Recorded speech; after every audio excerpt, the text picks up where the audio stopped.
Weche manyien e yo machuok gi Collins Okaka. Machiegni nyakoro mag jwang' moko kuom weche mabende waiko ni sadeke wang'e gin kumotenore kod wach mapod okwako pacho kaendi mar nek mar Albert Ojwang' mabende koro isundo bad migawo mar obila pacho kaendi mondo wuog oko mar neno ni okawo okang' ne jogo ma itudo kod nek Albert Ojwang'. Kumachielo en ni piny owacho mar Amerika wacho ni gimor kod chenro ma bende gisiro lwedo e osiptal maduong' ma Jaramogi Oginga Odinga Teaching and Referral manyaka sani osekonyo e gayo kedo kod kute mag ayaki kaachiel kod landruok mag kutego e kinde jonyuol kaachiel kod nyithindo ma inyuolo ma jonyuolgi ni kod kute mag ayaki. Ka watieko weche manyien e machuok en ni jobodaboda e sub-county Marongo koro ywagore wi rochruok mag arita ka gidwaro mondo mibad migawo mar arita oridie tijgi kendo ne ni gitayo tijegi e yono makare kendo e lwasi ma owinjore. Kumachielo en ni mbalariany ma Jaramogi Oginga Odinga Science and Technology kod jokanyo mamoko koro wuok oko mar ting'o malo weche mag pur manyalo konyo e kedo kod nok mar chiemo e kaunti ma Siaya. Ma en report ma ikuno kod nyawadwa reporter mar kaunti ma Siaya George Amolo bro miyo waler mathoth kochopo sadek e wang'e e yono ma Dimba. Watudre sadek e wang'e ne weche manyien matuch koke kor gwenge. Sawidhi desk kanyo jopinyo penjo kama ng'eny ahinya magomo ni mbidhi yar no anena ni to National Police Service nyo aneno ka gioro statement moro wadgi moro bang' wadgi to pok wayudo statement mang'iso ni nyaka kawuono ji adima osemaki kolure kod tho mar wuod kokwanyane Albert. Amba winjo chenro kan malo kocha winjo penjo kaka jopiny penjo kaendi. Amora winjo ko penjo ni to dine bed ni en emanyodhi par gi Albert. Yes. Mowuok gi Albert. Magi kono yudo ka Albert koro ngimane oselal. Be sani de pod entiere kuma entiere no. Mano wach mangima. Nikech gini kata sani studio ka wan ji ang'wen ka. Ka gir kira gita awuok matin.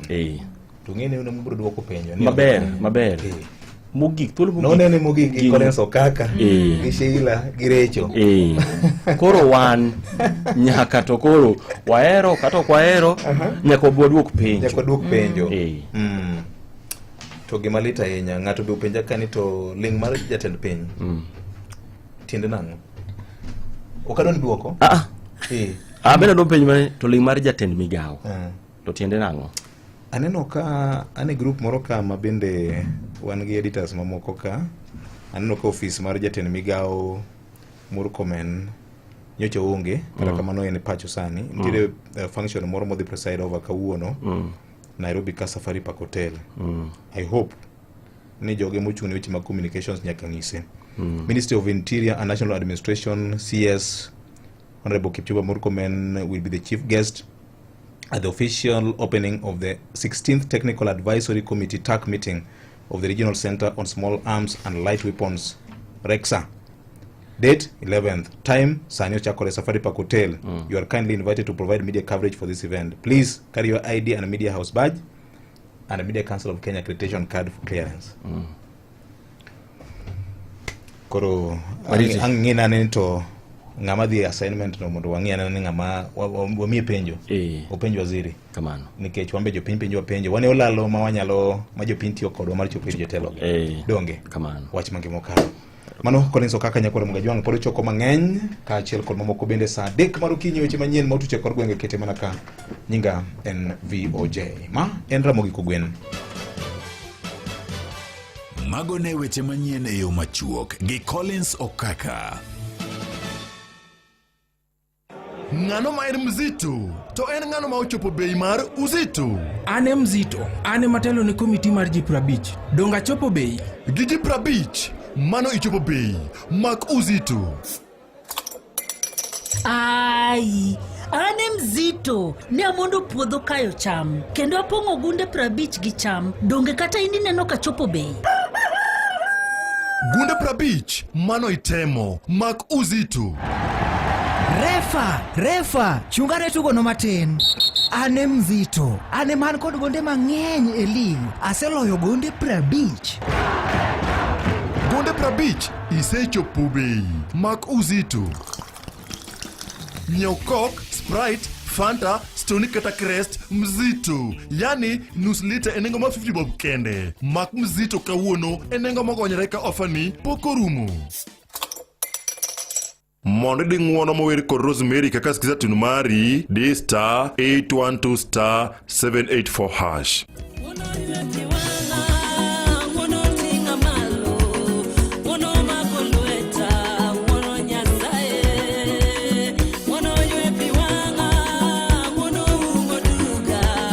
Mondo di ng'uono mower kod Rosemary kaka skiza tunu mari di *812*784#.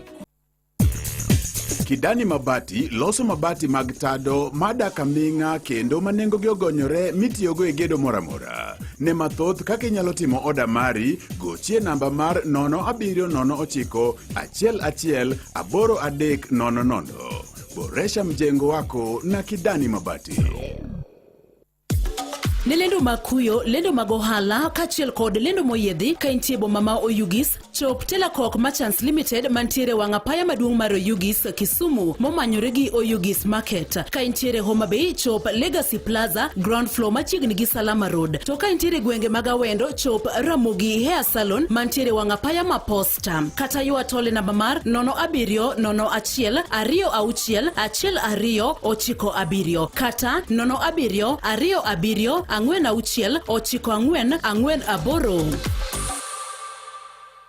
Kiki ring but lori mar mafuta mogore piny. Oken mafuta miyudo nono. En kama tho nyalo wuoke saa asaya. Kiki tuom mafuta. Kiki kane chupni mag plastik. To kiki ti kode moko mach. Joriemb loche gi tanka mag mafuta. Temuru neno ni loche unigi oboke. Onone kaka ochal to irite maber. Yieng lori e kuonde moket mag yiengo gari. To ichimri gi chike mag ndara.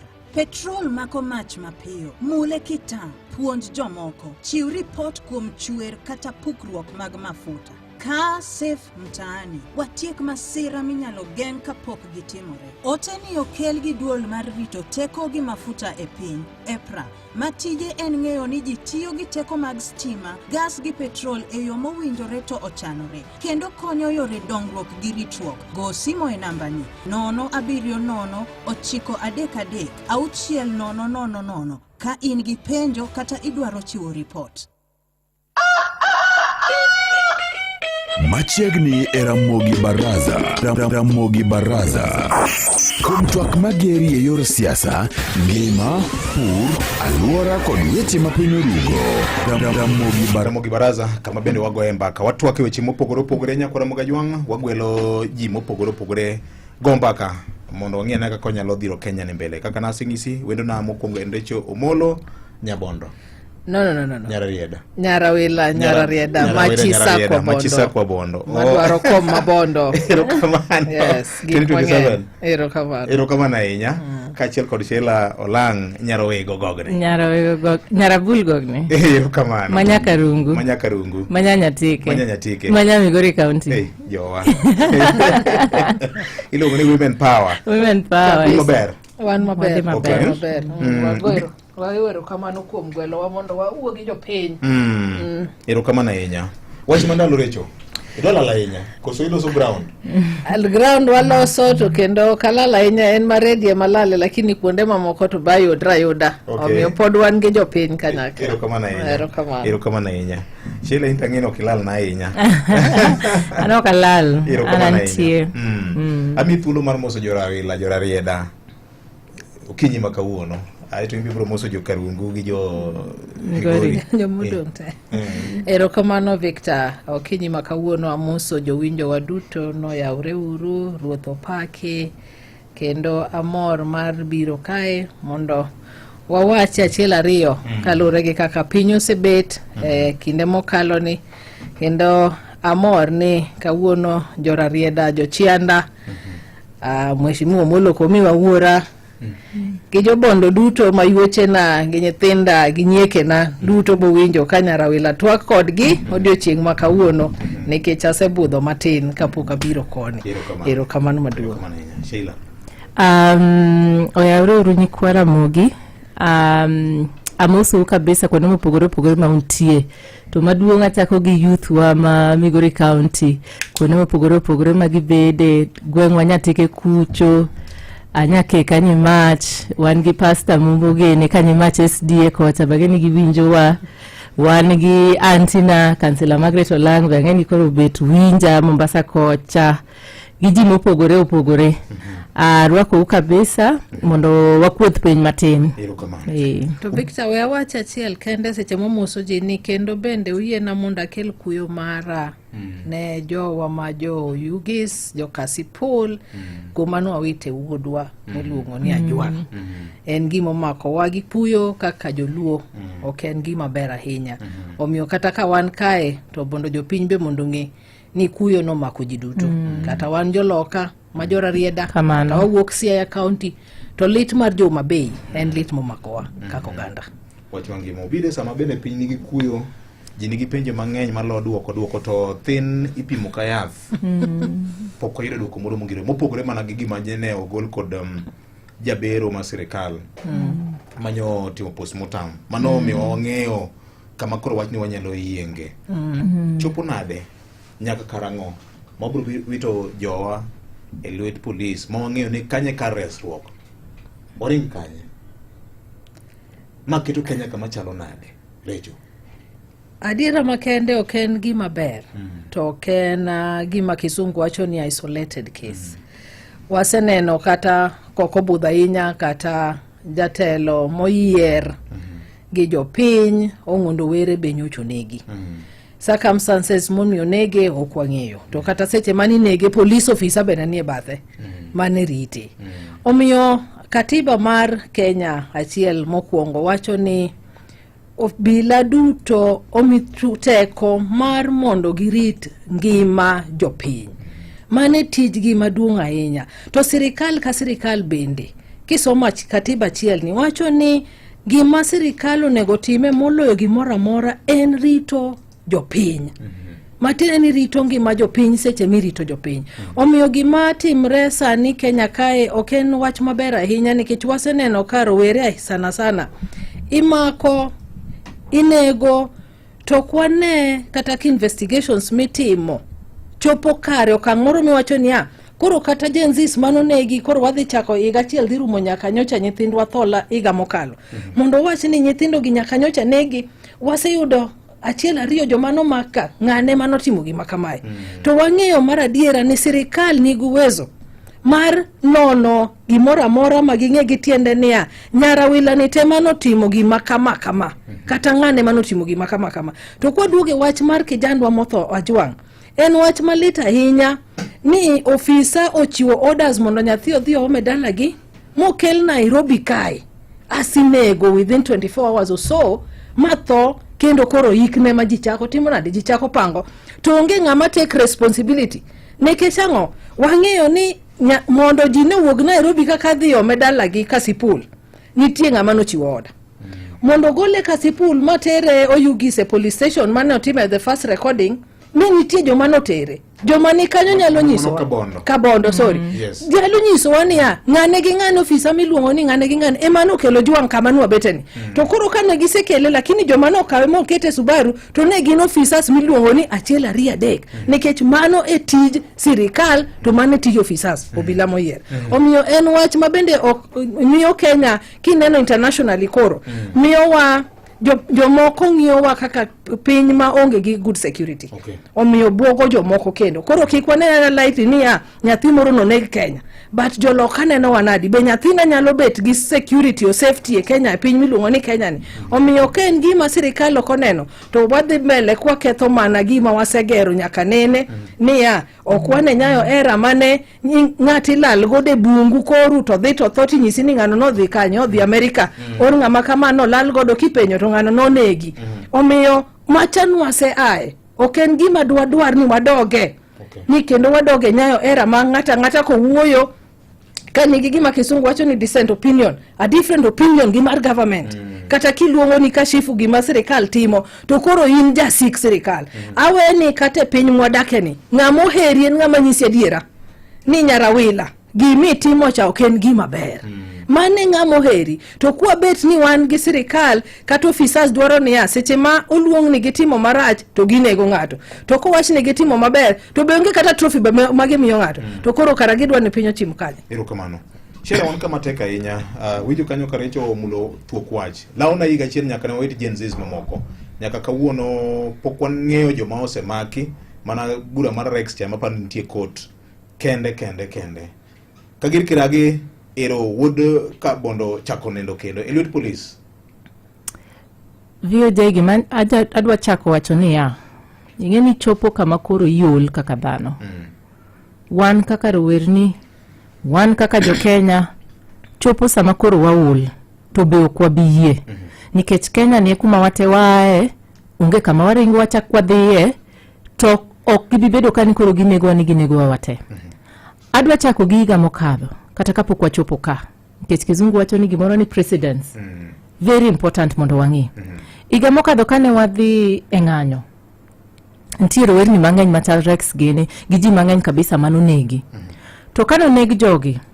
okinyal nyisa ni jofuambo kata mag BBC bed piny matim investigation matim nonro magol documentary mamiwa nying mamiwa pichni majomonego jogi to ni nyaka kawuono kata ng'ata chiel mosebedo held responsible onge kata chiel king'iyo case mar Ojwang an ng'eni gino ne litna kabisa yojegi kana neno gima notimre ne litna kabisa nikech kata mana higa mokadho e county mae ma Migori ntie blogger achiel manomak gi mjumbe circumstances machalre ringo kode Nairobi wamanye mondo wang'eni en kanye ni nikech oyenyu oken gima ber ng'eni kama koro wachope ni shida wa oken kata kaka no koso shida wa ni ndiko mang'ato ndiko ni oyanyi ni otimo gik machal kamago yes kila ng'ato nigi ratiro ne to idwa ni mondo itho nikech gima ng'ato nondike Facebook to ng'amori mondo ibed kuonde ma ng'ato yanyie ni ng'ato bede Facebook yanyi kiluora yan to ai kuonde go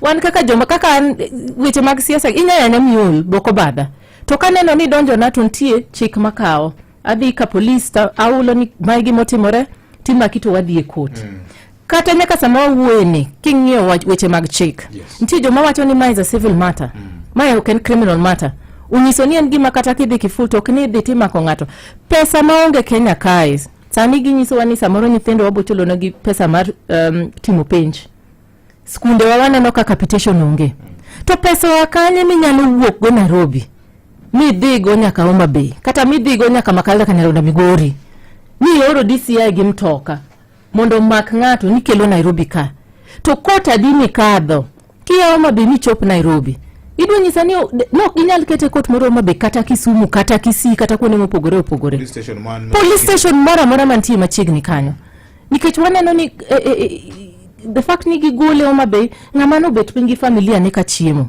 uwinjo kata audio kano penjo siepne ni kanyo be safe ko penjo siepne kamano to ni kinyini tinyisi ni oduongo wiye ni otho kata kwayo ni obila akianga mandiko statement mago bila gi yoko fuo bwana wipimo wiji wewe upimo wiji afadhali uleng yani leng kar pimo wich ber nikech ko ubiro te munyiso ni ogo wiye ni mane momi otho ng'ama no wuoyo maber ma unjo kuwo mochope kata kaito mar ariyo waneno press conference waneno ka inspector general odhi ochung' kanyo gi IPOA to ni ng'ata chiel ni be ochung' kanyo press conference lang'ato ochung' kanyo press conference ni koro ginyiso wa way forward gima notimore I mean apa ni pimo wich ni koro nigo be ni rumo matin Kenya ngima en gima sacred ngima en gima Nyasaye machiwo okwanyal tugo gi ngima ji giwe keto siasa e ngima dhano okwabiye Recho interdiction mag jo manyo rito Central Police Station be oromo okapar ka mane enena chodolu gima timre ni ka ne IG owacho ni interdict I think there were 4 or 5 officers to nonego gichaki gi joma no mako nyathini Homa Bay joma no dhi moome motere Oyugis kacha as joma no kele Nairobi koro gichako gi kuma no chakre mos mondo kwa non wach tiend wach ni endi niya to karane umake nikech ang'o ki interdict joma ne nie central kae to seche moko an bo setera central momaka kanyo tadiera makende ni mondi chop kata no osies kia kata ngecho no maki adiera makende ok na teteane to kia na recho no maki ok ka recho no chalna no taleso nyise ni nyako moro biro kanyo nyara wila nie kanyo mondo wadwa no time na de maki koro interdiction alone is not enough in my view de gichako gi joka kande ngato kaka Lagat do step aside bendi nikech ene mawach ni miene mang'eny nikech pokungizo ni police gi on whose instructions were they acting acting on emo miya wacho niya de gichako gi joma no giwach na niya giwach ni anto iwo jaluo wacho niya jaoti ogolero wacho ni anto no ora nikech obiyo je en jatenda emo miyo na dhi nikech jatenda no wacho niya wadwaro tich moro nitie wadwaro ni dhi om ng'ama kama to wachre niya joma no ome kande oke joma no chope Nairobi matin nitie instructions kaka gini ni the team ma chopni kata nek diuda ni janek bende was someone totally different recho kata obi number monde do gichako no niere obi number malangat no the police station mo wacho ni ojuang no kwenya kama wachak gi obi number no obi number no negi neno na de nigi dhie gwenga to kagi kawe omabe gima timre Shilenia kata Lagat no chiwo complain mo wacho ne kaka IG wacho no ni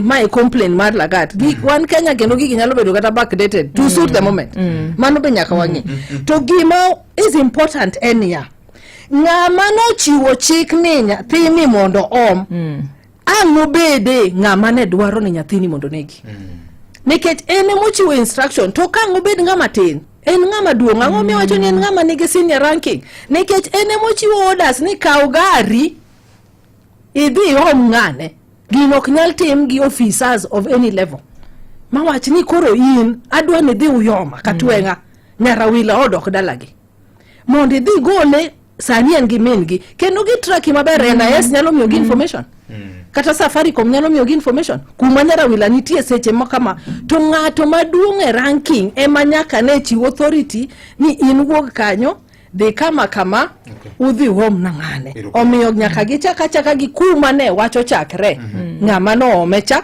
ne wawinjo ka jodala no luongo ji ariyo no luongo Rapudo to no luonga ofisa machielo bende to gima bende adwa puonjo jowa mondo ging'e you have a right kaka citizen ma Kenya ka ok ni ng'ato ko biro nyisi niya an constable so and so Recho Molo koro ini bira ni maki ya mako to yae ng'ato ka biro maki penje niya nyisa ni in ng'a ori gi ng'a magini identification maka nitie gima timre ti wacho niya nyarawile mo biro kae to namba ne en kama to police nyalo mako ng'ate gweng makara mana chief mar gweng kata assistant chief okong'eyo jogi ng'eni Victor pani jogi ng'eni aseneno mang'eny magibiro ma in fact chief mar gweng no ema koro ng'anyo kapenyo ni nyathini titero kanya iga mokadho nwaneno gigo mang'eny kabisa gin gipoe to gibira gitiyo gi network mar kata wach ni DCI mantie kanyo to koro samoro inyabi kata police station mawego kuma ne ntie to police matiyo mawego kanyo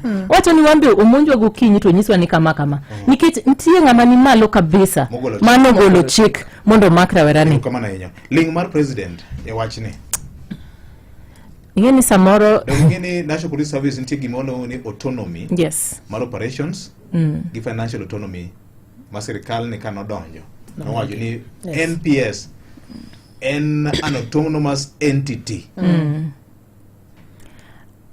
Because en matter mar public interest. En matter mar public interest. To bende ntie gik mang'eny ma president osewuoyega kane gin gik matters of public interest. Ingeni context en gima ber kabisa mondo wang'e. Okuno wuoyo no wuoya. Mae president achiel ma higa mokadho ji nonegi nyaka kawuono pod waonge answer. Mae president achiel mano kwayo ng'uono. Mana machiegni ka. Dongo nyiso rowerni ni mose gima notimore makata jatendo die ma Raila Amolo Odinga nowacho ni achiel kuom conditions mochiwo en nyaka bed gi justice ne joma no lalo ngima gi higa mokadho. Koro ka waketo magi tete wakete context to gima koro timore sani ni to wawinjo ka giling to ok mana en kende ere jatend migao Ang'o mosewacho nyaka sani? Ero ni nyisa ni oluongo jofwambo. Day 4 kok iluongo jofwambo. To nyoro ka Kenya ne dwa wang' e wach mana chiel ni. Kati neno ka president be odhi oling. Ingeni samiling cha tiketunwa press conference ma lagate mochungi ka wacho wach kaka nyathiwa onegi. Mano gik mok nya donjonwa. Oningo walk out very strongly. Ko wach ni wadhi timo speed investigations nikech ingeni samoro ji confuse ga gik moko ariyo. Ji paro ni nikech wadwaro ni justice obede kata ratiro mag Ojwang' tim mano chal ni koro wagoyo rais kata wagoyo jasiasa kata onge ngima dhano VOJ anan ng'ama miyo nyuol tek kiting nyathi ni sandri gi nyathi ni puonje wuon gi wacho kaka notieti kweri mondo puonj nyathine mi teri university kato ni ng'ato nego ni nyathi e yo mofuwo kamano mago gik ma wanyalo yie Kenya kae. Koro rais onego chung motegno nikech kwanza rowerni Gen Z youth iwo wanga makata wakegi momiyo yo wang. Koro ngeni gik magimendo mana wango iwa. Ngeni chiwo gokinyi kiyola ula. Apana. Ai yaw. Recho President Oling. Ang'eyo ni nitire gimolongo ne strategy kaka serikali tiyoga e weche mag public communication. Yes. To Oling ne aneno ka ji wacho ni nigi wachne. Ling no ben mana wach.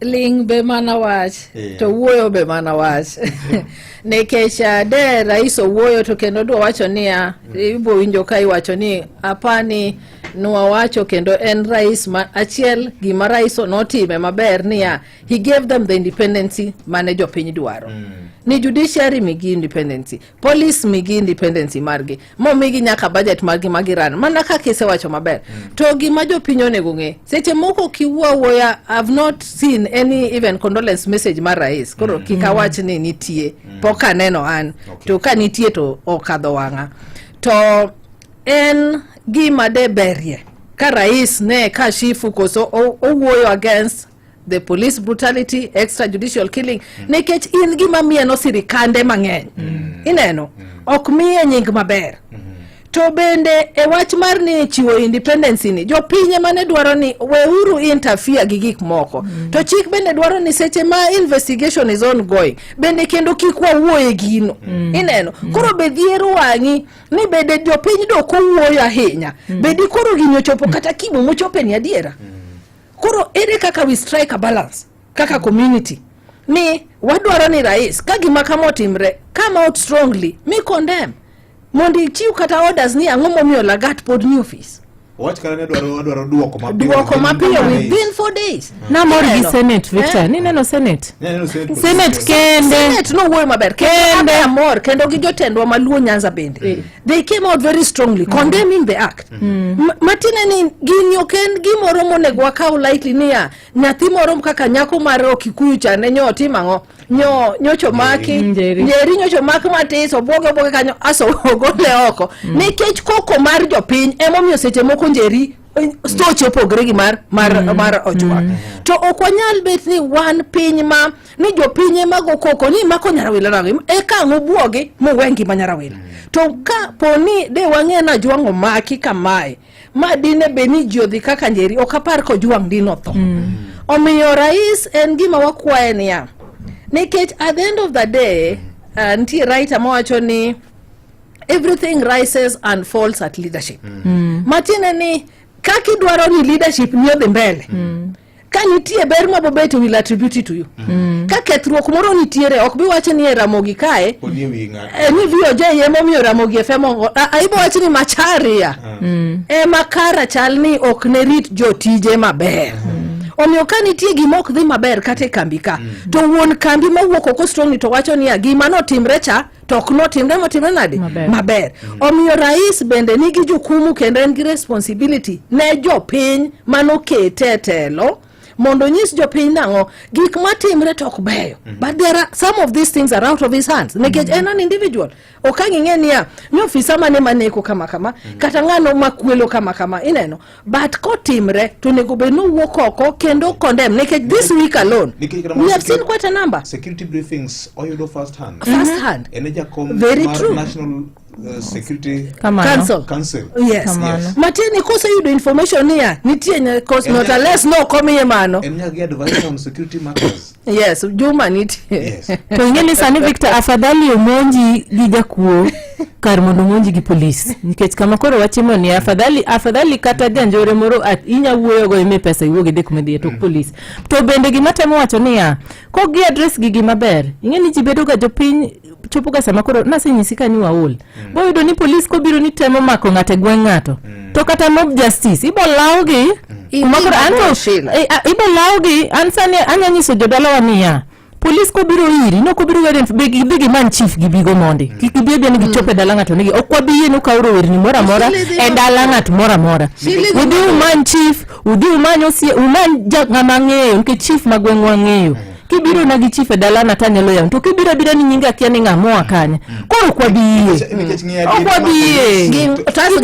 girwako kata nanga kata girwako wacho ni nyaka ng'ato identify themselves. Shila wacho ni gin giseol kendo ji bochako la polisi gi bochako la neno gimanya timre na kuru nyoro ka gila moro wacho ni ayetho lakini beti ni to kati ngadi kendo pia bendara ko yudi two wrongs ritual rio close weche mabeyo. Yes, police en ng'ama nigi bunde. Yes. En gi chik mariti. Japiny bende nigi ratiro mar manyo hakia mare. To lakini Victor okwa wach lweny ok inyal bedo ni bire dala ng'ato iyudo nyathine kano bet piny chiemo ma wuon gi miye nyathine makata dhaw kodi to ni kodhi koyudo nyathine to koro kwanye mochari. Mano to kwabiye. Mano letnde. Mano nyaka walok chik no. Ok iwuog ni dhie mier mar ng'ato ni nyathini no ndike mbui.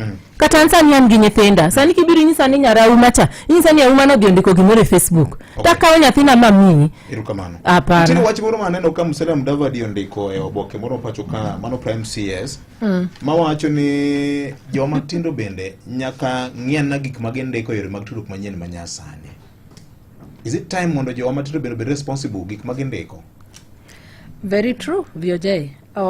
To ingeni waero apportion blame neji kaka jotelo to dongo nego wang'ire wan wawegi komonde nwandika ng'o wandika ng'o e Facebook wandika ng'o e Twitter wandika ng'o e Instagram mondo nyathi obed gi confidence mar ndiko gima kamano wawacho kata ng'o nikech seche magi yanyre to bera seche magi ndiko gik maricho jowetegi to bera to ka nyathi moro ndiko to koro en richo maduong'ie mogi koro gito nego ng'igi wan to wang'iyo gi seche ma awacha an example kendo katigo marach seche ma babu luongo Kaluma ni kitimre to Kaluma duoko gayany or another MP kendo chako mare to duoko ng'ane marach. At what point do we also take responsibility ni wane mapuonjo nyithindwa marach kaka leaders?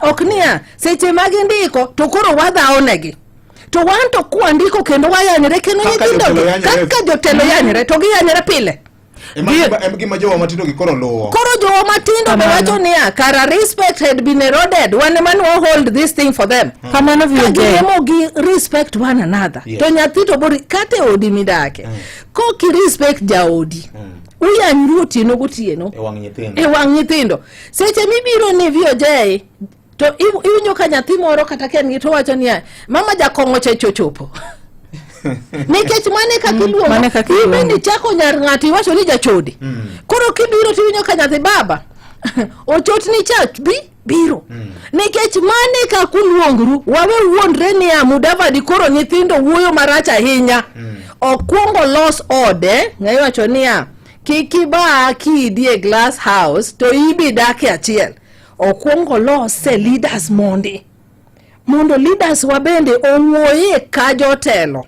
otimre ka jotelo otingre ka jotelo mondo nyithindwa bende gineno kaka ji odak aski wacho ni oyo we are not going to depart from this kata mumb Nyasaye mahero wacho ni puonj nyathi mondo chieng' moro kiko depart kuom puonj mani puonje cha to wan kwa chieo ni kia no Munyoro no yanyo rais kia ng'ano no yanyo ng'a to iti dwaro ni nyathi mochiko ite kiyanyo ng'ato ni tumbafu iya jong'ato ni stupid eti dwano tim ng'ano nadi to sing'e ni nyarawila to en stupid idwano ndika ng'e wi nyarawila to ka anyalo pushe kata fadha kata kapok wang'iyo wach jotelo mayenyogo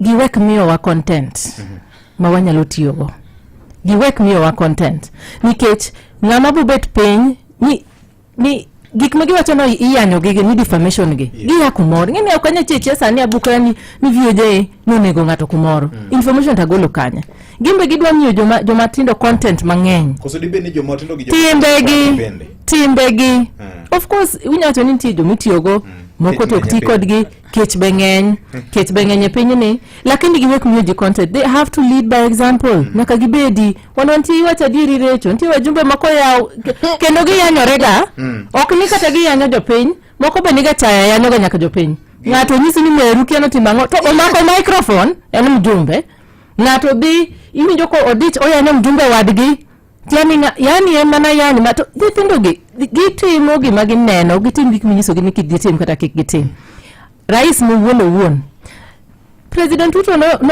luongo Raila Amolo Odinga ni muganga marom nade ane giching mananeno ka Raila oro ng'ato ne odhi omake ni koridwa nege kigole dalane nyoro ka weche mag munyoro kendo ji nyiero ndi yule sijui ng'ayo timre nade omiyo nyaka gi lead by example to ayanyo ken gima omiyo oningo yud ng'ato mochari yawa ayanyo ko ningo bed ni nego go ng'ato nikech wach mar ayan yawa kata ko bed no tek marom nade wabeduru piny wawuo tok ni kawo ng'ato ni nego nikech wach ayan to kiki bede siasa ka iluoro weche mag ayan be to yoge siasa kiluoro ayan hata dieri okikawo ng'ato ni nego rit mondi recho okikawo ng'ato ni nego ng'ama tin nikech wach ayan an awuon kipenja kaka Sheila anakawo rehabilitative approach omino ni kineno ni ntie gimoro modhi marach kata muma wacho kamano magi nyithindu onge kama gidhiye ok waneg-gi waketo gi piny to wacho ni yawa en ayan mowuok e mbui kata Facebook marang'o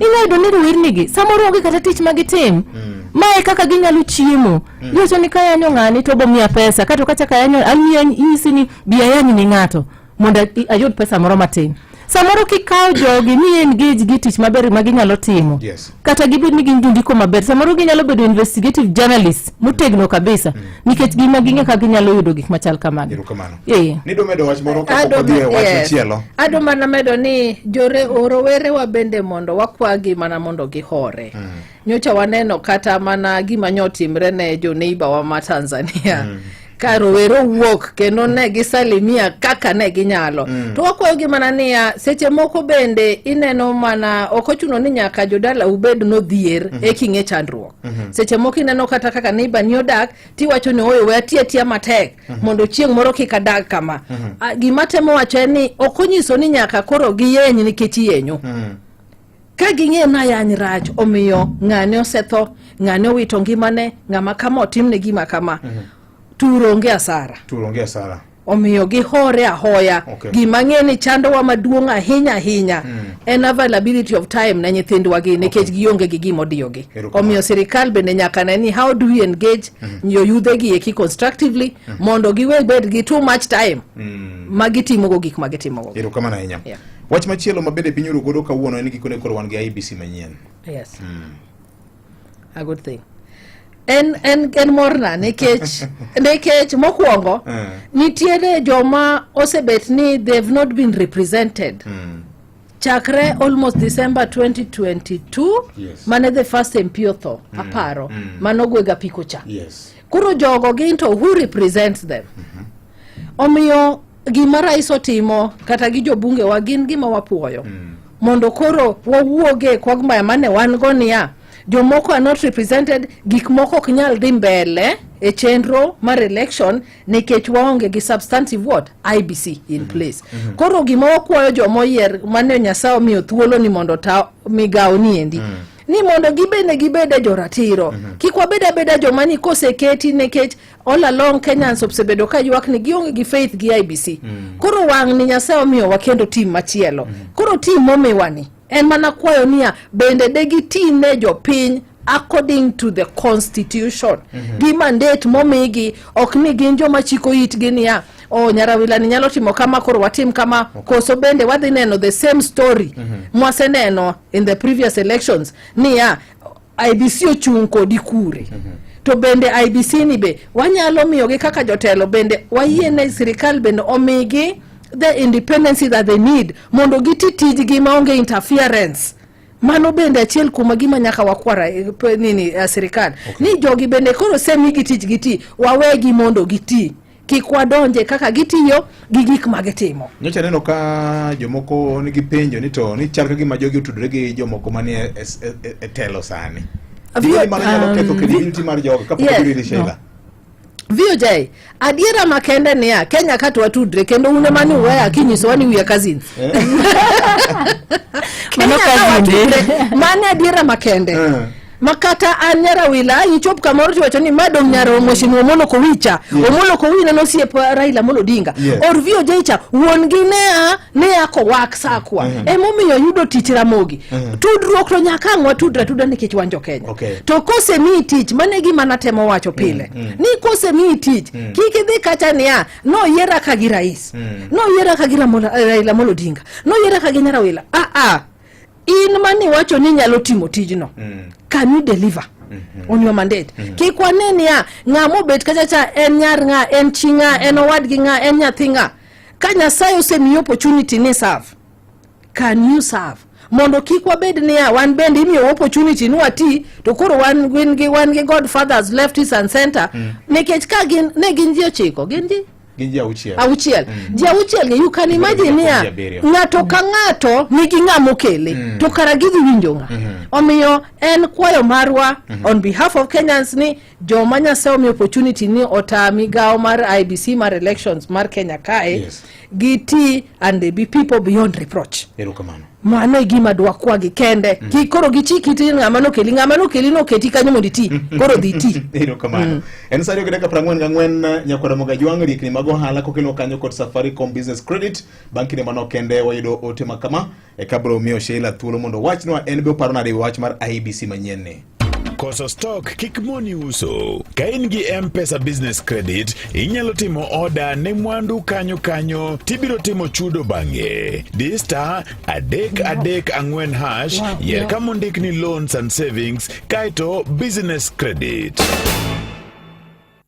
Mana kamano, Sheila gini wasebedo kwa gombo ni wabere gi IBC. Jomoko bende ne wacho ni okwayie gi jod bura mekwa right of agriculture, bende kidwa ni gin voke. Kata kamano gikone koro wangi IBC manyien. One very ready. Very ready. IBC kangi entie gik mokariyo. Kaka Recho semulono ntie kuonde ma gisebedo ka gionge mjumbe. Moko no wito ngimagi, moko no gwelo dhi kuonde mopogore, moko onge MCS, gigik machalo kamago. Koro dipare ni kata kobed ni sub county miya eno kionge gi mjumbe. Weche mag basari, weche mag bedo gi jatelo mantie kanyo gin gi ratiro mekgi mag dongruok mo chop irgi nikech onge IBC mondo ketne gi jotelo manyien. Mano mokuongo. To mar ariyo maduong' kabisa ana mor mondo ket IBC mondo waendelea. Nikech wan kaka jomatindo wadich gi kao kura. Neno gik matimbre mang'eny gi. Wadwa dhi dhawo e debe. Kura kende matego ji. Kura matego wa. Koro wan kaka jomatindo we are very ready. Ingeni VJ Kenya kae wan gi malo atamalo 70 mag jomatindo. Mar jomatindo. En mana ni kura okwagoga kura. To kawa chiwo gukinyi sani wacho ni wane mawadhe go kura. To block wachiel no. Ema nyalo determine gima wadhe timo. Kata obed ni sani wadwa ni mondo ket pesa e weche mag somo, e weche mag thieth, kuonde ma waluongo ni priority areas. Nikech Kenya en piny ma jomatinde mang'enye moingo jomadongo. Kura ana mor gi IBC mondo wan ka jomatindo wa mobilize wadhi wakao kura mondo wadhi e debe. To mogik wach moro ni wacho ni ng'ani wat ng'ani kata ng'ani ok wat ng'acha. Ahero duoko brother in law mar mjumbe wa Migori ma Junet no wacho. No wacho ni en nobedo Junet chon ka Junet to poko nobedo kata Junet Mohamed. Koro gimomiyo sani dwa luongo ne ni en wat Junet no okoko ne ka donjone. Wede jiteni gi wede kata ambe an gi wede na. Gima duong' kaka Recho wacho ni samomiya tich cha tatim tich manotera kacha. Kikwangi gik mang'eny go. Wacha IBC ni be interest ng'enye. In beda confident. Kinge maber ni ngi agenda ni titiyo ne jopiny. kochopo sa yiero tibo yiera kik giluor nikech sama ne gin e system to nopok na winjo ka giyawo dhogi ka gicomplain weche mag IEBC sani koro gionge system koro gichako ywa ni kila ng'ato gin connected aoyo Kenya ka samoro be kiketo ni do chiko iti nya chiko iti maonge gimitimo kata chiel kapod yweru aywaye wan wachwedo mana tich giket wanonge wasiwasi uchochezi bonge wan kura ema wadwa mobilize mondo wakaw kura mondo 2027 kochopo wadwa loko landscape mar siasa e pinywani kech mano kende kaka wanyalo konyore. Ndiro kamano. Recho ng'ato penja kani penjna welo ni to youth be nega agenda margi be ginge gima gidwaro, do they know what they want? Mano tema sipian agutu ka wuok e dala mar Homa Bay County. Ing'eni ando koro akalo be bari adidwoko ang'eyo that was just on a lighter note. Koro Sheila Meba dhakani youth 35 and below koro gima timre gi jo youth wagi dhok to gigondi osiepa kendo goyo ma in fact awuoyo ga gi nyara tanyise ni osiepa gik minene piny gin waseneno onge manyien kata baba mineno Raila Amolo Odinga migosi mwaluoro malich at one point nen youth onge ng'ama nuchira to yudre ni en ng'ama duong' omiyo jo wamaro weregi wakwagi ni seche momiyo opportunity waneno kate bunge wambe wan gi marking scheme marwa waneno jawota otiyo nang'o waneno uwe migepe mopogre omiyo can you have an agenda okniya okwadwar nyara wila e agenda okni Ruto must go e agenda nyoro be naneno ka ng'ato wacho ni baba be kik chiw kata apology mane agenda okunyal bet ni un agenda maru en attacking each and everything. Give us alternative solutions. Mane gima dhi konyo ganda wa ni seche mokwer niya mae dhi marach to karado dhi maber nang'o mane gima wadwa chiko ne itwa kaka jopiny ni nyathini wacho ni oyo tend nyara wilo ok ber nang'o nikech this is the alternative. Seche ma Sheila wacho no dwa dhi chung Migori as women rep ni eno neno ni nyamera osiepa Fatuma ok ti maber to dhi kacha to nyiso jopiny ni gimomiyo neno ni Fatuma ok ti maber mondo miya thuolo en achiel ariyo adek kalure gi tij Fatuma tich mondike ni MP onego bedni kata women rep onego bedni timo gima kama to kusika nwago dhowa ni Ruto must go, Baba must go, Recho must go is not an agenda. Nikech an munena kani 2017 kata gechi na nogo ge bunde kadhi yuak ne Raila Amolo Odinga airport na dhi yome. I was a very young youth at that point. Omiyo agenda marwa ndalo cha nenia bende wanyale bet gengo reforms a judiciary mani ka elections ose tim yiero en gima jopiny ose yiero ni ng'ane matelo noganda mano bende inyalo respect omiyo kik wuoga oko ni wadwaro change piny mokwongo change piny niya kudwaro neno ni leadership e marach wuoguru oko ukaw ID ukaw mbulu asmara riyo kuketo jouni dhi chung jorewere matindo ok bi yieru nekech un rowere ibo yieru nekech ang'oma idwaro timo noganda omiyo you must have a clear agenda niya one gimarach nwa en gima kama to propaganda seche moko kuog maber ahinya uchalo jomoko ng'eyo gima dwaro omiyo en kwayo mara en niya wuoguru kung'eyo ni kiwuoyo about finance bill for example kiki wuoya nekech idwa wuoyo but be factual asesomo ase understand kuonde gie kini gepe gie mok berna e finance bill ka ki wuoyo kaka sani we are overhauling Wildlife Conservation Act kuonde makamagi mok be act ni ineno kiki wacha ni sirikal koro change bill makama otimo gi makama to kinyiswa ni ang'o marache ye kanyo especially ma target the youth mondo you tie it to the youth then it will be very relevant. Mane kwayo na to Sheila and the group. Rio je mi atulo. Mondarie gini matin. Nyaminwa marecho. Anan kaka youth. Iwacho maber ni adwa chung. Dinge vio je. Ni onge kama si chunge sani. Mago ni must go. Koka bedo factual. An kama chunge ni yes. Anga matin talon.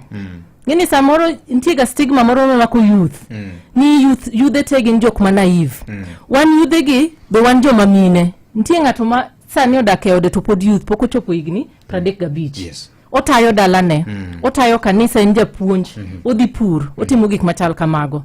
Koro mokwongo wagol stigma moro ni kawacho ni youth to gin nyithindo matindo makia gik magitimo. Ayie ni samoro wadwaro direction matin kaka wa channel frustration marwa. Kata sani na nyisi sani ni one frustrated. To kik gine ni waonge agenda. Viujo higa mokadho, gimomiyo Kenya nochung' makoro wanya bet kaka wawuoyo kamae ne wach youth go. To youth no nwatimo public participation ma finance bill in a very organized way. Okay. Makata nyoro na mor kana neno ka CS Mbadi for the first time nyalo bet pinye town hall. New breakdown ni budget enango to finance bill enango. Nikech last year nwa manage ka finance bill makata jo Kenya mang'eny ma ok youth go no bet kana kia garani higa ka higa ntie gimino ni finance bill. Youth achiel ne manu nyiso jini chunguru malo ntie gima kethore oko kae.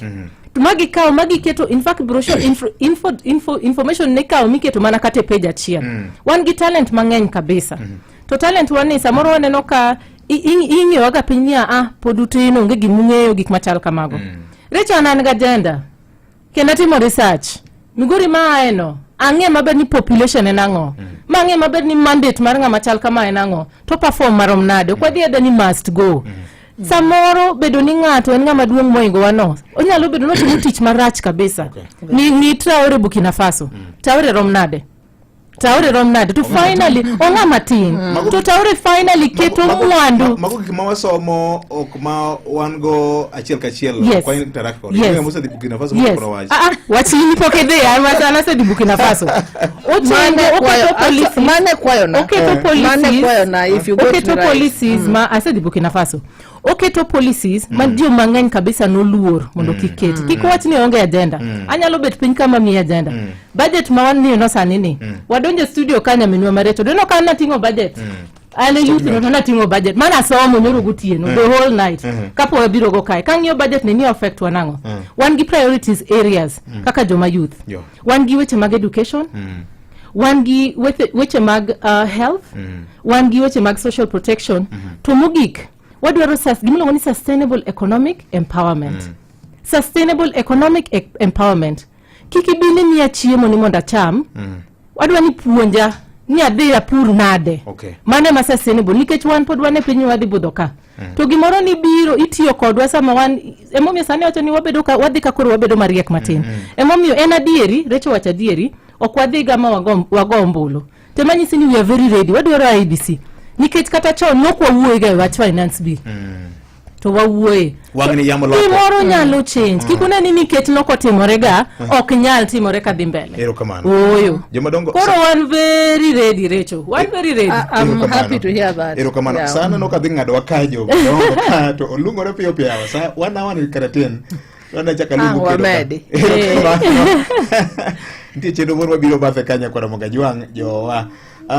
Maka juma welogo owuoyo maber ndi kendo they have raised very pertinent issues. Our youth must change tact, especially on the rallying call. Politics mar sloganeering ok kony, nyaka stick to policies. Aero kaka Mheshimiwa John Mbadi nyo break down wach mar finance bill gi budget estimates mar financial year manyien. We must strive to have structured engagements eka wanyalo loso piny Kenya. Waduto wan gi stake wanyalo konyo Kenya mondo dhi mbele ok ni kokalo kuom koko. To e wach mar nyathi manyo thocha serikal nyaka miwa ler makende. IPOA must be disbanded forthwith nikech ok osebedo kokelo ne konyruok ne oganda jo Kenya. Erokamano nya. Maka juma shelo wacho gima very important. Leadership nyaka jibed kod divergent opinion. Sama okidwar ni dhano wacho any negative thoughts about you structurally, then we record bedo e telo. Shida mahinyowa any leadership crisis at the top. Ng'ama Nyasaye oketo e leadership kaito bukre kod strange timbe moko gi nyiego mapeti with the small people maonego beni o lead kendo guide. Nyaka ng'ato lead by example. Kata mana headquarters mag schools bedo mana mamor kayan kod bright students kendo nyalo golo paro mamiyo skunde bedo e rank mamalo. To molokore kod pettiness gi nyiego mapek kod his own students mano ng'ama ok dwa lokore nyaka Ramogi. Okay, mano Lazaro Kanyambok. Machielo kaendi maka juma amora ahinya gi Recho kaachiel kod Sheila. Gima duong' en ni Jakom Raila Odinga osewacho ang'o kuome mapok nowach kuom ng'ato. ngima ng'ato konego bed ni lal nono e lwet bad migawo mar obila. The police owe us answers to tho mar Anthony. Erokamano ahinya. Iluonge ni Albert Jowa. Ndindiki ni Anthony. Joram Odhiambo kawuok Nyatike. Mosna thurmet marwa kachiel kod Nyara Wila. Amora inya kodgi. To gima duong' en ni wang'ni yamo dhi loko mapek ahinya. Youth agenda kendo youth force is unstoppable. To yudhe wawe wach mar ni ng'ane must go. Nyako ne kaka wanyalo bende accommodate divergent opinion eka wanyalo bedo joma oriere gi demokrasia marwa. Wachielo kaendi wacho ni maka joma oyawore jotendwa mag piny luo koro bende nyaka timariek ahinya. Nyaneno ka woman rep mara ma Homa Bay odhi kama nye idwa time postmortem. Advisors meke nyolet mheshimiwa down kabisa. Mokwongo ne nyaka or apology gi condolences meke kapok ne onyono kono. Sani piny rach gi joma tindo gi nyalo chudhi oko gigerne no nego beno wangi wach mar budget nikech iparo na ka nitiere program moro mabiro ka live achiel kachiel abro kwayi ni wach mari mogik kendo a lost thuolo machielo obotim post budget analysis ka nikech mari chunyo wach mari tieka nito obro konyo joma matindo gi mine gi yudhe gi piny luo e yo machalo nade ma dhi doko budget mokwongo ma mheshimiwa John Badi dhi somo bo winjruok miluongo ni broad based government ni nyakwa Mgajwang ben odhi bedo mopogore gi mane Professor Njuguna Ndung'u nosomo to pok mar piny luo kaka shareholders ko socials ni koro koktigo taxpayers kamano Sheila wach mari mogik. Wach mara mogik en ni adwa jiwo onagi to especially youth mekwa kiku lose hope bedure beda gi chuny motegno piny ni ki iwe ng'ato timoni gik maricho and they get away with it kata onge gima timogi to ji dhi ka ng'iyo kodu koro kik udhi ubed piny gi wacho ni mine ok nyal timo kama sikiani youth ok nyal timo wapuonjgi gimopogore to adwa wacho ni kochope weche mag jotelo ma wan go nyaka ung'e ni ngima ng'ata obed jatelo kata obed mana ng'ama nitie kor gweng' en gima Nyasaye machiwo Nyasaye machiwo to nyaka gibed gi utmost respect e ratiro mar dhano ka dhano wan kaka jorowerni ok wabiyie ni negowa ni nikech gik ma wandike mbui yes wawinjo wach kendo wang'e ni oningo frustrations ma wan gogi wati kodgi in a better way wapuonjore ka wadhi to kuchuno ni nyaka unegwa ni ukaw ngimawa ka kamano VOJ luongwa kendo mondo miu agenda mar youth budget kaka jalonye weche mag uchumi. Erokamano wach mangima mokalo Recho. Erokamano VOJ ageno ni twako dhi maber. Kendo ka feedback bende pon ng'eny ka jo kama riwe makoro wego doji wacho ni gimoro bende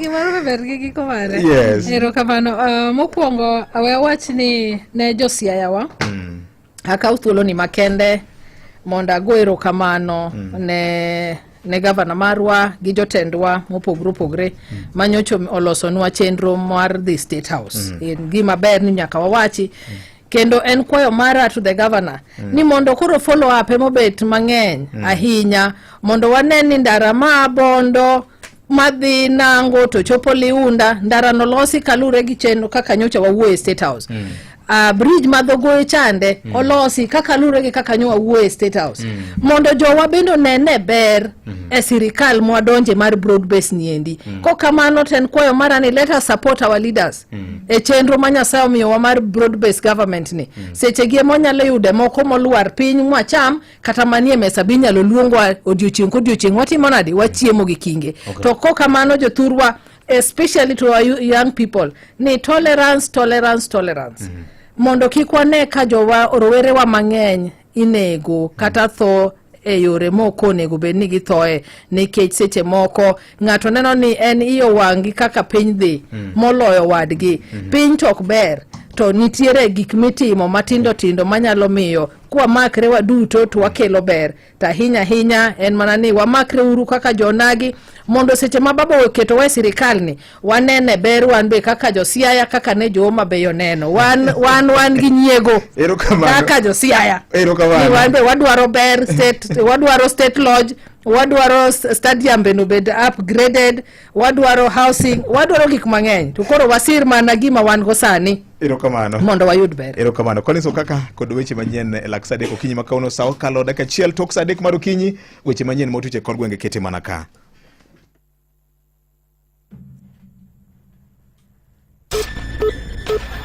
Matuche kor gwenge gi Collins Okaka.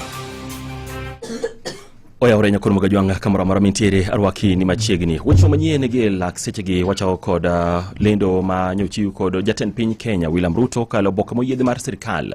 Mabende koro no yango ni duol manyien mar IBC koro sechuogi ayanga kama bende en duol ma biro bedo kanyo kuom thuolo mar higni auchiel kotelne kod jakoma margi Erastus Edung Ethekon kod commissioners mamoko auchiel.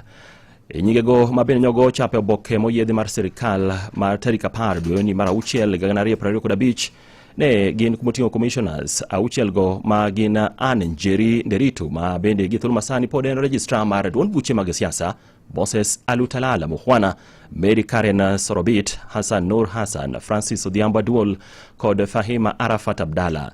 Kaluwore kod ote mar jatend piny Kenya no kokalo bokeno mar sirikal en ni jakom mar duolno manyien mar IEBC kod commissioners go biro mako lemogo kuom higni auchiel.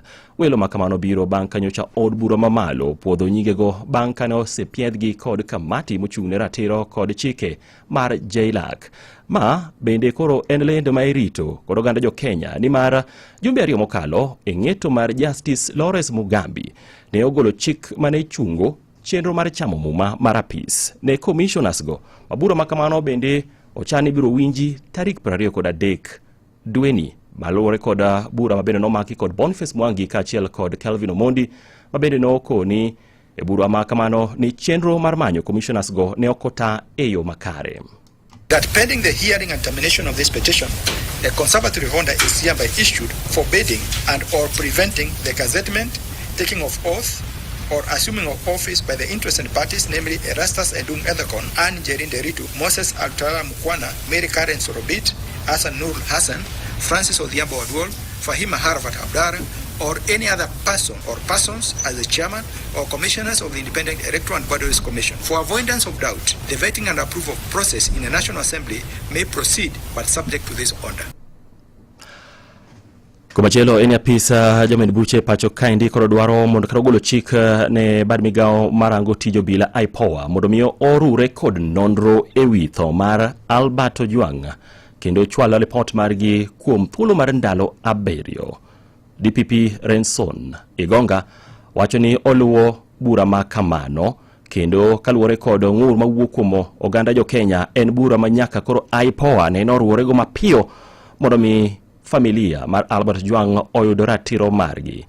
Inyalo paro ni nyocha ne obila kokalo report margi ma ohiu ne okoni Albert Ojwang ne owito ngimane bang' kane ogo wiye e kor ot mar odang'ech mane riko geng'ne bang' kane omake kogole pargi e gweng' ma Kokwalo mano county ma Homa Bay mabende gikone nochwe okele nyaka bure Nairobi kaindi etesend obila ma Central.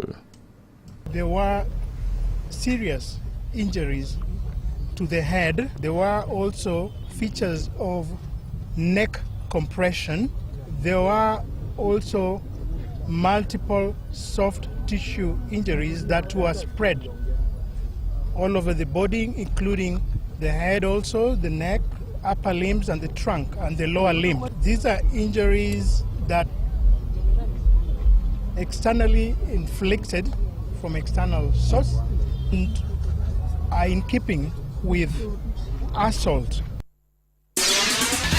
Imedo winjo weche manyien gi Collins Okaka. Komachelo en ni jobodaboda sub-county Marongo koro yuago reyo ewi rochruok magarita ka gidwaro mondo mi bad migao mararita oridie tijigi. Jobodaboda go wacho ni imayo gi apiko gi kendo moko kuomgi weyo kod hinyruok kod jogo mabende wuondore ni customers ma koseting kendo lokore kodgi machwe hiny ngimagi. Cook County ma Migori, Joe Juma miyowa ler mathoth. Joriemb boda sabon moro ka oteleko jagoro margi Steve David Odero wanti kwith mag jonjore ma osebedo ka koro ger joriemb boda to anya mago mariembo e sechego mag otieno. Nyiche lwasi ber kabisa e town ka mar boda to sani waneno ka weche dwano chakre. In ng'atno ma oyo jowetewa mariembo gotieno, idhi biro ikawo pikipiki ng'at achiel to kare samoro idhi pondo kamoro gi joweteni 40 days bro gik. Omiyo atemo mana ni amba akwayo jo boda wetena mariembo gotieno ni bed mariek. Ka oponi nitiere ng'ato moro ma ichich godo maber, bed motang' mondo iyud kata ng'at moro uwinjru godo ng'eu malu bang'u kisiri. Tadieri waketru time mariembo. Odero wacho ni e kinde ma jumbe ariyo mokalo joriemb boda mane oneki kendo apiko mare ne okwal. Owach ni joriemb boda mathoth ma bende kinde machuok mosekalo koro suita apiko magi ni kweth jorege ma osebedo ka koro monjogi e sechego mag otieno. Adwa na wach ne jo boda wetena ni yieuru mondo mi watimuru arita wan wawegi, nikech kuo mar apiko osemolorongo ka makoro kata wan mako dhowa nono. Pikipiki no osebed kikwalo kosire chiro ma wegi duogo ka nigi kise lwetgi. Pikipiki no osebed kimawa gotieno ma kendo komora ahinya nyiche konegi jaksi rut ma Kosodo kocha ma jaksi onegi modhiga apiko ne manyien ma 1 week old. Sani wachako no kendo ni pikipiki no tong kendo a member na mamara Mr. Felix otong gi beti ja group mar Sairam kendo tong gi beti kendo Mary Farrell en kisi sani. Okwat ndite kwego mag rongo ni koro ugoko kendo koro tima pedha ni kweth ni mar jori mosebedo ka koro san jori boda. Wabro tema matek mondo wabro keto ka fiu wan kaka wajo boda mondo wang'ini jogo madamawa pikorgo kage gin ng'awa gini. Ok wabiyie jo boda gima kama nyaka wawuog ne oko to kende wakwayo ne security team maro mamwalo mar police station ma Kamagambo mondo mi wayie wakonyre kanyakla achiel kodgi. Odero wacho ni po ni koro moni koro medo dhi nyime go mag rongo koro dhi chunogi mondo gichung joriemb boda mondo koro kik ti e sechego mag otieno. Ujoma tiyo tieno gitimore gotieno gitimore godiochieng'. Ujogo mariembo gotieno ung'eyo joma uting'o. Onego ing'e ni ng'ama iting'o en ng'ama chalo nade kata ng'ono ma oting'o kuome manyalo nyisi ni ma ng'ama jamaundu. Wuoro mar pesa kiketi wit ngimani gotieno, afadhali wadog wanindi to watiye sama owinjore. Mako gik nwabotimo loso winjruok kaka ne wakete to riembo nitie sani mobiro gike mako gik seche koyudi kiriembo oko tibiro maki mondo iwach gimomiyo in riembo oko gotieno to jito ninde e udi. Ne Nyakalondo mar Moi Cook County ma Migori, an Joe Juma. Imedo winjo weche matut e kor gwenge gi Collins Okaka. Odejo kaunti masia kamadon Balareny ma Jaramogi Oginga Odinga Science and Technology kod jokanyo mamoko koro wuok oko mar ting'o malo weche mag pur ma bende nyalo konyo e kedo kod nok mar chiemo e kaunti na Siaya. George Amolo miyo waler mathoth Cook County Siaya. The reasons that we are here and we are doing partnership is because we found one way of partnering in terms of resources, in terms of knowledge, in terms of skills, and that is one way the university is using also to reach out to the community. We partnered with Avepo because, as you can see, Avepo is doing very well. You can see the technologies that is exhibiting. So we are here to be felt by the community. We want to impact. We want also to contribute to sustainable agri-food systems, sustainable food security. Mano jatelo mochung' ne tiegruok e weche mag pur e Mbalariany ma Jaramogi Oginga Odinga Dr. Romana Mbinya mawacho ni thor margi maduong' en manyo kaka ginyalo konyo e tieko nok mar chiemo e kaunti ma Siaya ka opuoyo yo mar rowere sani koro osechako mako godo weche mag pur. We are also happy our young people are showing up in large numbers. As you know, we have been talking about youth in agribusiness. Anytime you bring them to the field days and they are able to see what can be exhibited, especially along the whole value chain in agriculture, it gives them an opportunity to see what they can do. So we are here also to expose our young people and also to encourage them that farming is not just about going to the farm. There's so much that they can do. There's so much that they can contribute to. No wacho wechegi e kinde manyo gibago tiegruok ne jopur e puodho mar Avepo Smart Farm kama jata yore tich mar Julius Okoth nofulo ni sani gima gijiwo en tiegruok e yore mag pur kokalo e lony manyasani. Kalure kod challenges mosebede e weche mag production kaachiel kod dwaro malach mar chiemo wanwang'o nonego lony bedie e kaka watimo giwa mag pur to memo miyo wakawo patika e farm ka mondo mi wapuonj jopur weche manyien ma osewuok ma gidwar ng'eyo e weche mag pur. pur. Kake watudre kaachiel kod migao mar agriculture mar sirkandwa ma Siaya, kaachiel kod University ma Jaramogi, ka wakelo jolonywa kaachiel mondo jopur oyud rieko madwarre e tieng' manyasani yor pur kod pith. Magi giwacho ka director mochung' ne weche pur e kaunti ma Siaya Migosi Vincent Okoth bende oluwo ni sani Siaya nigi chiemo moromo mana nikech weche pur e yor lony manyasani. Wabiro mondo wariwre gi jopur gi stakeholders mamoko mondo wapuonjore mbinu mopogore opogore ma japur nyalo tiyo kodo mondo med yuto mare. Siaya ka nyalo wacho sani ni kalure kod weche mag chiemo, siasa ni wan maber. Jo pur mawa osetiyo matek to kalure gi support mabende sirkal ma Siaya ni osemiyogi. Waneno ka sani jopur mor kendo kata kiwuotho inyalo neno kaka cham chal nikech sirkal osebet ka mi konyo jopur gi fertilizer, wakonyo gi kodhi to kendo bende wasebet ka wapuonjo jopur. Ka japur Cecilia Nyateko Dera to koro duoko mana erokamano makende. Asebedo japur kalure kod puonj ma asebedo kayudo kuom Avepo, osebedo ko gaida kendo osiko kopuonjowa kata mana through radio. Kibiro e dalana sechegi okinyal koso gimoro kata rabolo micham. Onge gima koso kata mana jamni antiere go nyaka gwen to mana kokalo kuom puonj ma Avepo osebedo ka puonjowa godo kar kae. Ne Radio Ramogi e kaunti ma Siaya, an George Amolo. Imedo winjo weche matuch e kor gwenge gi Collins Okaka. Weche manyien laksech kiwatiyo kod mago motendo kod weche mag thieth kama idone piny owacho mar Amerika okoni gimor kod okenge ma osego e kedo kod landruok mag kute mag ayaki kokalo e chenro mabende gi siro lwedo osiptal maduong' ma Jaramogi Oginga Odinga Teaching and Referral kaunti ma Kisumu ma en kaluwore kod jalup jambetre mar Amerika e pacho kaendi Carla Benini ma bende nyotimo limbe e osiptalno kama bende nonyiso mor mare kaluwore kod lokruok kada lokruoge ma osebedo e ngima oganda ma odak kod kute mag ayaki kod neno ni nyithindo ma jonyuolgi ni kod kutego okogamo kutego e kinde ma inyuologi. I just really appreciated the stories of those who were suffering, 10-15 years ago, but found their way through these important programs, and they're living healthy lives, they're being educated, they're earning money, and I do think, as Dr. Richard just said to me, this is the generation that is going to help us continue on our incredible path to reducing HIV prevalence, to having babies who are HIV negative. And again, we're just really grateful. On behalf of the U.S. government, thank you for what you do every day to enable us to make PEPFAR a success.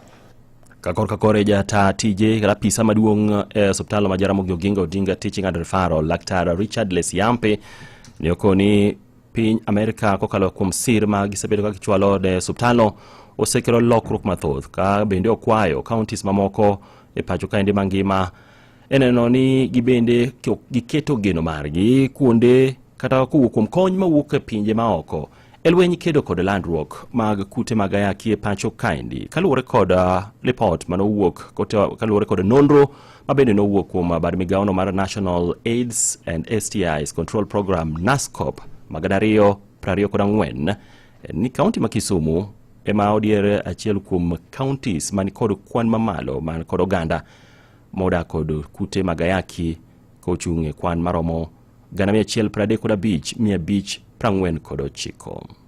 Our patients, those who probably even now have cancer, hypertension, all those kind of other conditions, auxiliary conditions, with HIV, we manage them here. It's actually a one-window shop. That's why we are calling it a CCC, Comprehensive, Care Center. And therefore, that has been very, very useful. And I think that should be something that should be copied across the country. That you should not have HIV management isolated, on its own. And that's why we have specialists here. We have got the consultants, senior consultants in almost every field, and therefore they manage to integrate and manage, all other conditions affecting our HIV patients. And we are very, very excited to say that we were the first facility, since 2003 to manage HIV patients, and we are very proud to say that a number of those patients are still alive. In fact, we have the oldest cohort of those patients. Imedo winjo weche matuch e kor gwenge gi Collins Okaka. Dakika sekala par kod abich tok sadek nyakor magajwang gikanyo bende ma chope giko mar miyo weche manyien e yono madimba kaka ne gichope meswa mar choko weche manyien ka thoth gine gin mago mutuch kuke kor gwenge mopogore opogore e pacho ka sangwen sabich sauchiel weche manyien machuok kango chopo sabire wange watudre kendo ne weche manyien e yono madimba med mana kete nyakalondo mar miero maramogi. Magone matuche kor gwenge gi Collins Okaka. Mondo siku njema mweri kod Silas kaka sikiza tunu mari *811*414#. Uwe na siku njema, Mungu akiwa mbele takuwa njema. Uwe na siku njema. Mondo siku njema mweri kod Silas kaka sikiza tunu mari *811*414#. En mana kinde matin nyaka kambi mar Coca-Cola nyocha kelnu kampen mapek mar shika mzito. Gi thuolo machalo kama kendo koro kambi mar Coca-Cola duogonu kod kampen onogo kama gibro wuodhe e kaunti duso sa 4 mantiere e gwenge mag Nyanza. Bedo mzito kikawo skoti mar Coca-Cola kod nengo moyweyo kendo iloyo omich mo odhuro. Mondo iyud mathoth tudri koda Kasuku Rafaeli e chenro maduoze wuok tich nyaka tich abich mondo wabed mzito kanyakla. En mana mzito kod Coca-Cola e chenro donze Ramogi Radio. Ramogi Radio Ramogi kar chuny jaluo.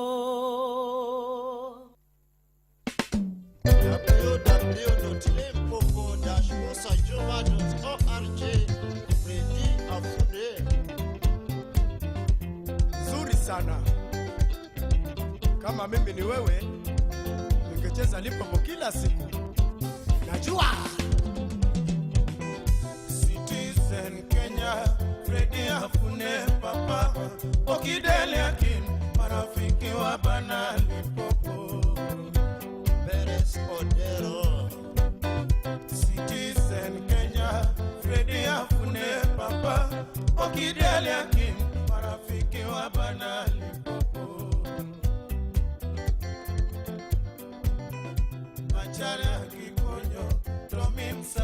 Papa, Nairobi City, tuwapongeza bana Limpopo. Obachi machoka Machara Kikonyo, Tomi Msando Papa, Nairobi City, tuwapongeza bana Limpopo. Wagoyo tu Mombasa, Ilikoni Papa. Mana kamano nyakwara Mugajwang en Sadek okalo kod dakika 17 mar okinyi ma sani.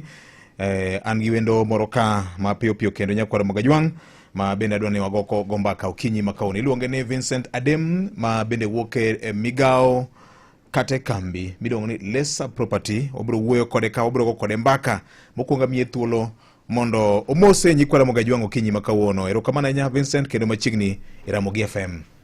Agoero kamano maduong'. Kaka owacho no iluonga ni Vincent Otieno Adem.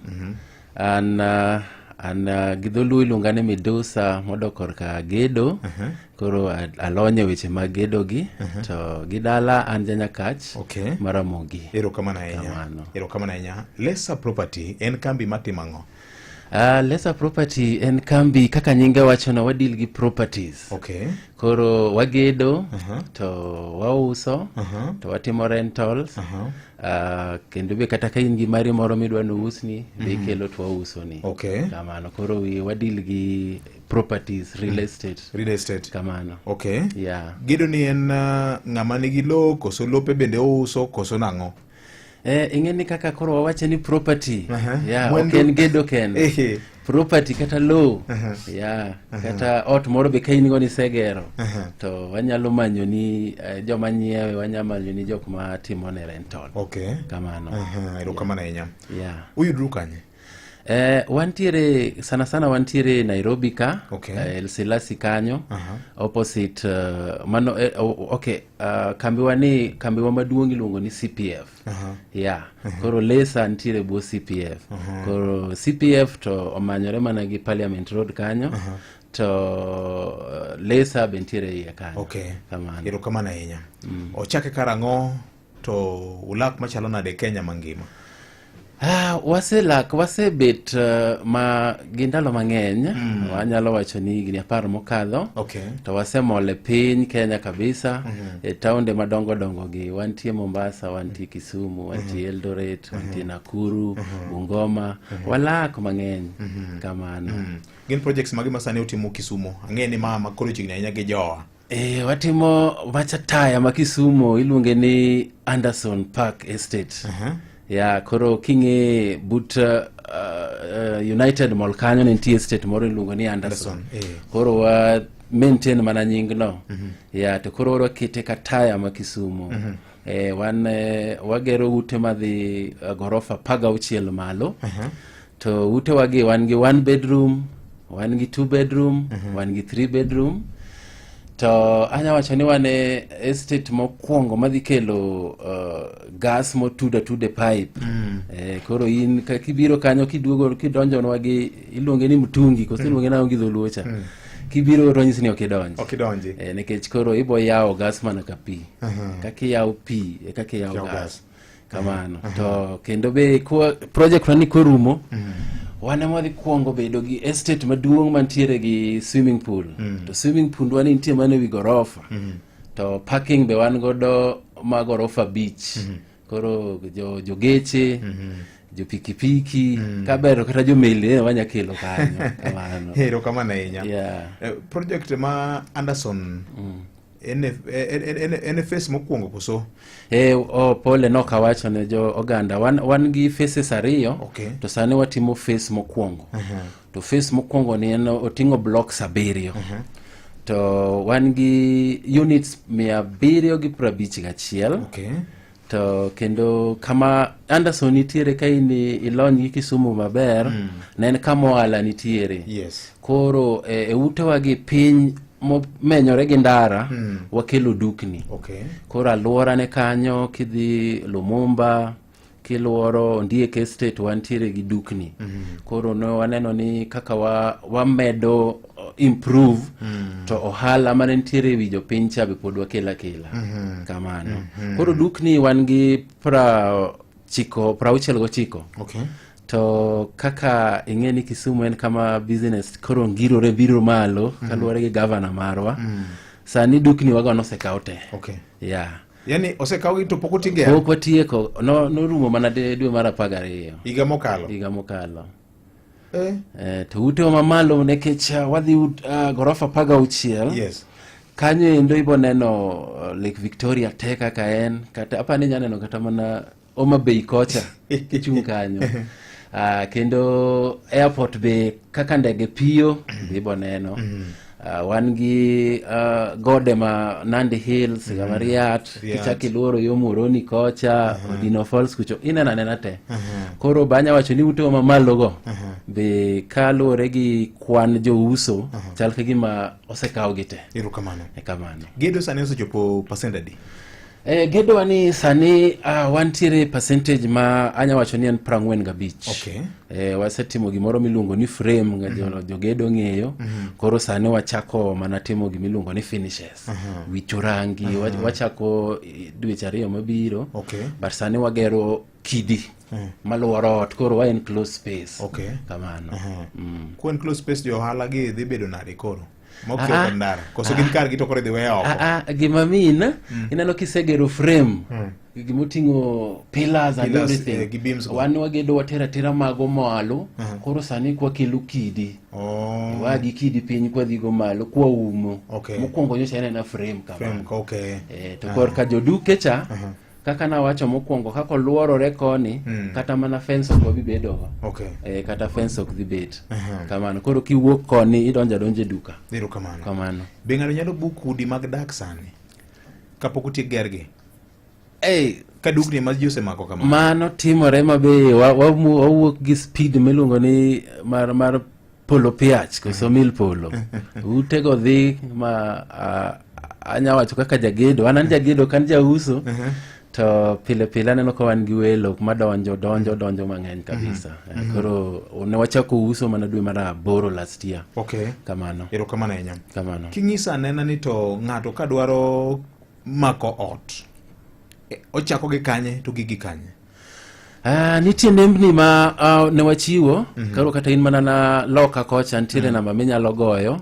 To iyudo sales jowa mag sales. to gibiro teri kaka idwaro chenro ka chenro mokwongo nyaka mogik. To ka in machiegni gi Nairobi ka, wan gi ofis Nairobi ka. Nembni go be ka poni ok iwinjo kaka ni idwaro no mi maber, inyalo chopo e ofis ma Nairobi. To ka in Kisumo kocha kata area no, wan gi ofis mantiere site. Idonja site kamano, to ibo yudo nyiwa moko mabeyo, biro wuok kodi maber kabisa. To ofis moro be wan godo town. Ya koro Kisumu kanyo waluorore kabisa kamano. Ng'at ma samoro dwa ng'eyo ni ke samoro ng'ato onge machiegni kono, wan kodi studio ka. Kamano. En ang'o ma ng'ato nyaka bed go kadwa mako to obed 1 bedroom, obed 2 bedroom house kata 3 bedroom house. Gima wadwaro gin mana achiel wabro dwaro bank statement mari. Sani bo ambek kata mana M-Pesa statement ke in godo mar dweche 6 mokadho. Wabo dwaro pin number mari, to wabo dwaro kitambulisho ID mari be. Koro nitie form moko be wan godo kanyo mibro filo, inyiswa ni dwaro unit mane. Idwaro chudo nang'o, ng'eni chudo be nitiere tieng' mopogore. Nitie jo chudo ma chudo cash, nitie jo chudo ma chudo gi mortgage. To chenro moro be wan godo ni jomoko luonge ni rent to own, but nying mong'ere iluonge ni tenant purchase. Kamano. Koro magi yore tema urwako. To be jo wetewa ma Waislam be wan gi sharia. Kaka inyiewo gi weche mag sharia laws. Kamano. Erokamano maduong' ahinya. Deposit muketo minimum mar mako ot. Koro deposit luore, ing'eni kaka ja cash opogore gi ng'ama bodhi mos. Koro sani ja cash wanyise wadwaro ni kelnwa 10% deposit. Koro kisekelo 10% deposit, modong' ni inyalo chulo nwago bang' dweche 3, iluongo ni quarterly. Bang' dweche 3 ka dweche 3. To be waduogo mbeke kendo, kata in mana galo 10,000 moro, yudo kawuono, juma mabiro chaka yudo 10 moro, bikelo nwa kela. Nikech utewa gi watieko gedo dwe mar 7 higa mabiro. But wamedo wach mar chudo ni nyaka dwe mar 12 dwero mabiro. Koro kata kwa setieko po nitie dwero moko 5 minyalo jipanga godo mondo ang'owa imany pesa itieki.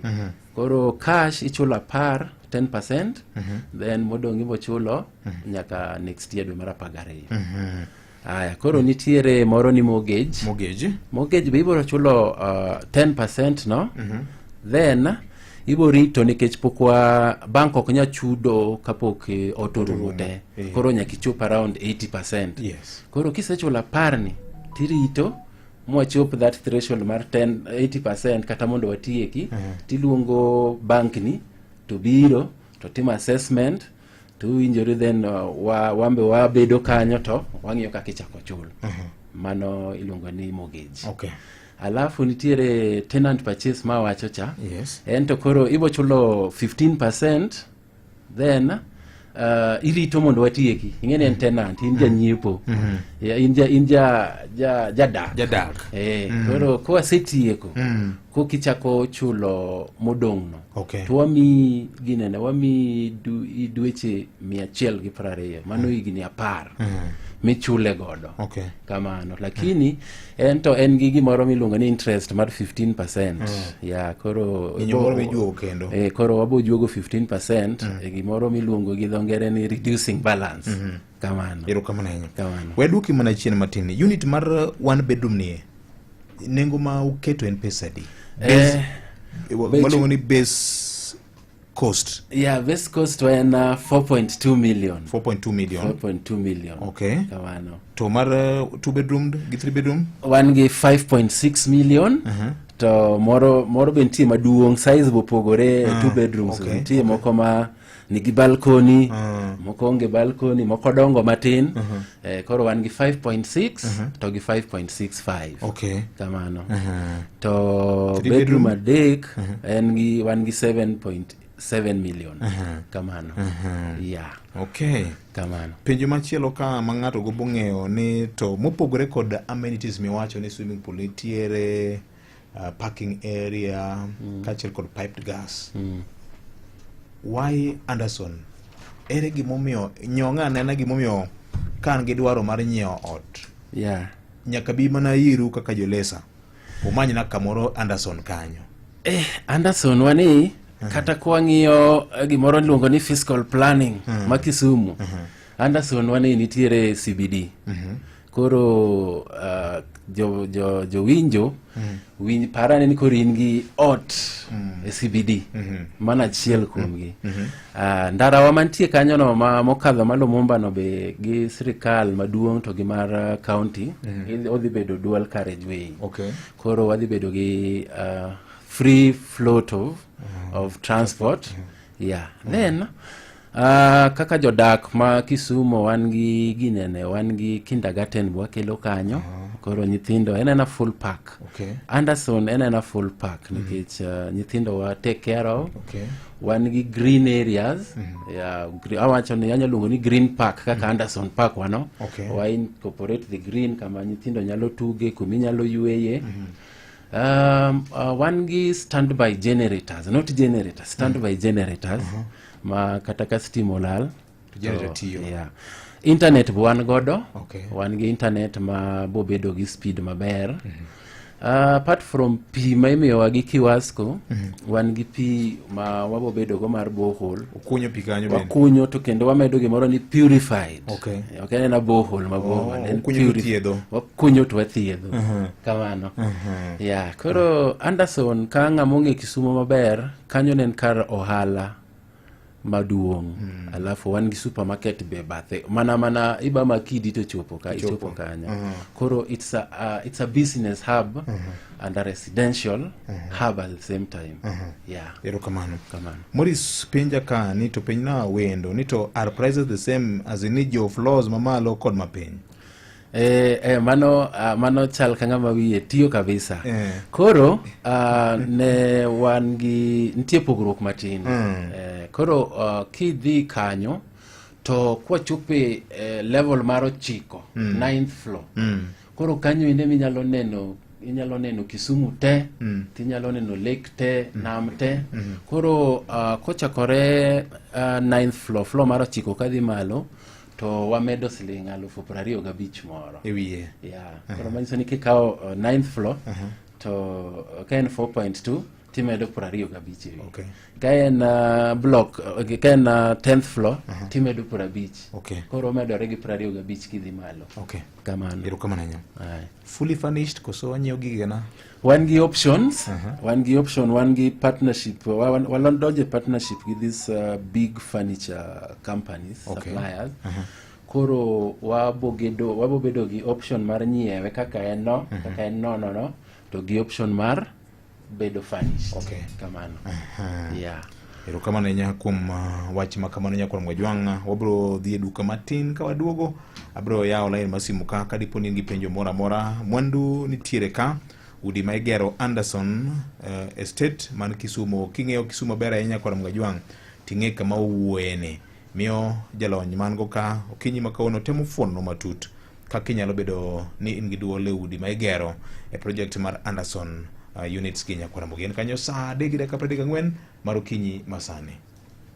Piyol gi nyiewo gik moko e bei mamalo e duka mantie machiegni kodi, achiedh nari mar kowo mwandu ma inyiewo nyaka ma intiere. Jumia e duoko mari. Ibiro yudo kit mwandu duto ma idwaro kaka simu, TV, gik ma itiyogo e jikon, fridges kod lewni mabeyo, duto ma ibiro yudo gi discount nyaka maromo 70%. Wan kod brands mabeyo kaka Infinix, Xiaomi, Ghana kod Nivea e dweni mar birthday marwa. Kik idewni ni kama nade. Jumia wakeli mwandu ma inyiewo kodwa nyaka pick up points kata kwede ma inyalo kawe mwandu ma inyiewo kodwa. Pari wan kod pick up points moingo 240 e Kenya mangima. Mondo download app mar Jumia en gima yot mokalo. Donj mana e Play Store, man Jumia kasto install mondo chak timo order mari kata tol namba mar 0711 011 011 mondo wakonyi kawuono. Jumia, birthday yetu bashi yako. Jumia, kila kitu bei poa. Mama Jerry, kawuono Royco Cubes onge? Royco Cubes ni rum adier e duka nani mano gima ok nyalre. Mai winj niya, mae e dag Royco Cubes minodhis e to anene ritane matin kwane owil pakede koka fweny Afwenyo ni karenja hera mar Royco Cube. Yani ifwenyo no lokne paket. Mano tadier. Iwinjo, Royco Cube sani ni kod sura manyien. Sani koro yudore paket ma inyalo tingo mayot. Nengone to pod en mana macha siling 10 kuom cubes adek. Ahero kaka ipango gik moko e dukani. Mae ber kendo lombo wang' ahinya. Ngege gi mbuta biro nie ni an jatend jotedo e chiedo e jikon. Yud ndhadhu mamit mar Royco Cubes mantie sachet manyien. Gi siling 10 kende ibiro yudo Royco Cubes adek mokete paket kendo en kod ndhadhu kod iron mamit mihero cha. Sani koro oyudore paket manyien. Yud mari e duka mantie machiegni kata kama mamboga mantie machiegni kodi.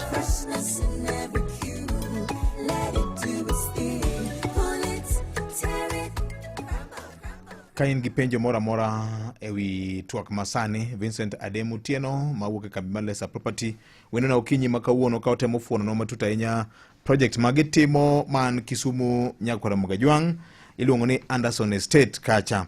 Ka dipo ni in gi gombo mar bedo kod ot moluongo nyingi, in gi pesi moro muliro kamoro, chieng' moro wacho ni ka in e retirement to igo simu ni tarik 5 oseromo, rent dak donjna. Kata kiyiero ni iyudo kamoro minyalo chwe wiyi, kama inyalo dakie, bedo ni mayot ahinya kokalo kuom chenro mokelo kanyo kod Lesa Property. Okinyi makawuono Ramogi FM kar chunje luo. Maramogi Maka Juma. Oyawre machiegni? Hello. Oyawre telo. Network mari jo. Iluongo ni ng'a? Iluongo ni ng'a? Ole. Hello, Victor Yawre. Oyawre. Ichie nade? An maber ahinya. Maja Kisumu amimo kamimo. Amimo kamimo ja Kisumu machiegni? Anya kama property no nitie kenda sekala tiende kani be neta wakata ni gin da fode go housing kara ko wona yudo lere ne. Ugwenyo di gede mara fode go housing ke kalo kanis na woni gin da fode go housing. Yes. Penjo na ni ya. Kaka njima oko ngere. Wadak gigino ngoni hope. An kawuono lakini kikamenye samora onge. Atulo deposit. Penjo na ni penjo deriyo na part 1. Nyasayo kawa kapok ngudi go rumo. Family ka ok nyal ndele gi chulo. Gibro timo ne ginango nitie gima gingado kusudwa ko pesa kaka gen. Okay. Part 2. Kaka ngima be podo ko ngere. Achulo pesa to pod angima. Lakini dogore gi chandruok moro dio neno. Ma okanyal dhi mbele. Penjo mar ariyo. Ka chulo odni. Obedo koro en mara. Ambe ayudo ng'at manyalo miya pesa moingo mana nyiewe godo. Process mar transfer ownership ne ng'ama chielo. Biro chalo nade? Okay. Erokamano. Adoni dok penjo no. Penjo chal kama penjo adek ka. Penjo adek. Yes. Wala kabisa ni Nyasaye umedingima kikibedi giparo mawa. Mwali kocha cha. No, and realist. But it's a good question. Yes, and realist. Ongeo ni ngima inyalo tho sasa. Nyasaye mongeo. Koro anyalo nyiso jawinjo ni seche ma koro isebedo gi chenro ni dwa kawo ot, wan gi gimoro miluongo ni sale agreement. To kaka ung'eyo, sale agreement is a contract and it's something that is binding. Okay. Koro all the penjo mopenjogo ka oluwore ni odhi oro kodhi, pod wan gi a valid contract. Valid contract tire gimoro ni next of kin can still come and ka ok dhi mbele gi chudo to nitiere kaka waduoko. Okay. To waduoko a percentage. Okay. Yeah, example anyawacho ni kichulo pesa ni cha tichule gi tax dongi. Tingeni tax kaka isechule cha okinyal kwayo ng'ama nyoshi chulo mo okawo tax no be okinyal nyise ni mondo chako duogni tax. Koro there's a percentage mawatimo mondo waduok pesa. Okay. Koro mana nyalo duoko penjo mokwongo to gi mar ariyo. Okay. Kopo ni otemo chudo to maybe yuto oduogo matin, be onyalo biro to watimatima the calculation with a certain percentage ma waduoko kamano. Penjede mar adek ka anyiewo ot tayudo ng'ato gi pesa moro madwa nyiewo odano. Koro chalo nade? The best way wanyalo kawa ni pod ene jagedo, pod ene janyiepo, to biro to pesa mwayudo cho biro bugo kacha. Kose bugo kacha to koro ene monyiewo ot then o transfer ne ng'at machielo ni. Yani asenyiewo unit 3 bedroom house to pok itieko chulo. E gima wacho onyiewo to pok otieko chulo to ng'ato ntiere modwa ni mondo bi obugne mondo otiek odni mondo mi ng'ano odno. Iwinjo nikech en mana en gi contract. Koro ma wacho ni inyalo biro tu winjoru to pesa no biro to tieko winjruok cha. Then kuka in as an individual you start ichako the transfer mari nikech kore en property mari ti transfer ine ng'acha. Kamano. Haya. Mara Mogi.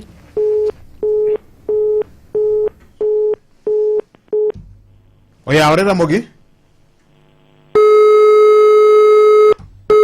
Musainya podi nyalo ywa tol kanya kore Mogi jwang kain gi penjo mora Mara Mogi. Victor. Oya ore. Mano Medira Esbon. Esbon Medira machigni?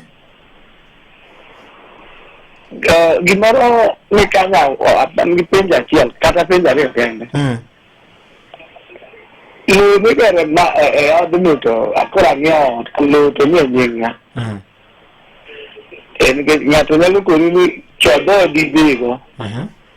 Lo nie nyingi ng'ama chielo. Title deed gipogo nade. Mami ging'iyo ni kama oda nitie ni lo be mara. Mogik. Yes. Gigere mana Kisumo kende. What about Migori gi Homa Bay? Erokamano ahinya. Thank you. Sawa. Mara Mogi oyawre. Oyawre Ramogi? Okay, pole. Oyawre. Oyawre Victor. Oyawre machigni? Baba Twins mana ndenge. Baba Twins machigni? Anam Kisumo kenda kala kende kanya. Kenda neno kaka lilu sumte ko kabisa. Penjo mara chalo kama. Ne giwacho ni consider ng'ato ng'ama ok ja serikal. Bora ni nyado ni pesa ni mano nyado ni awak kanya. Kuri ni kesi niero achudo. Mbele kocha cha nitie ka samoro kata bia ng'ik ni kamoro. Igo kona percentage mano sechulo cha ko sama chala wala kamano. Yero kamano. Mara Mogi? Mara Mogi. Machigni? Ma jasa vitika kusura kanyamwa. Anji penjo kwa agera wa kubutikeko. Ka? Depende samua ilikuwa na agera ya mbele kando kando gero ni jama kwa jama ngao ndio anakuwa dano. Okiwinjiri Jose okiwinjiri penjo ni okwinjiri maler. Nuane kendo. Yes. Ni tachalo ngamo ikaje kama gidino. Hello? Penjene okaneka winjore, okaneka. Hello Mogi. Oyawre? Oyawre ina makajuma mo moshi digero la kuza. Moshi machigni? Okay, an gi penjo ariyo. Achiel an kod ploda ka. E town kamoro to plod ni endi oonge gi tekruok mar gere.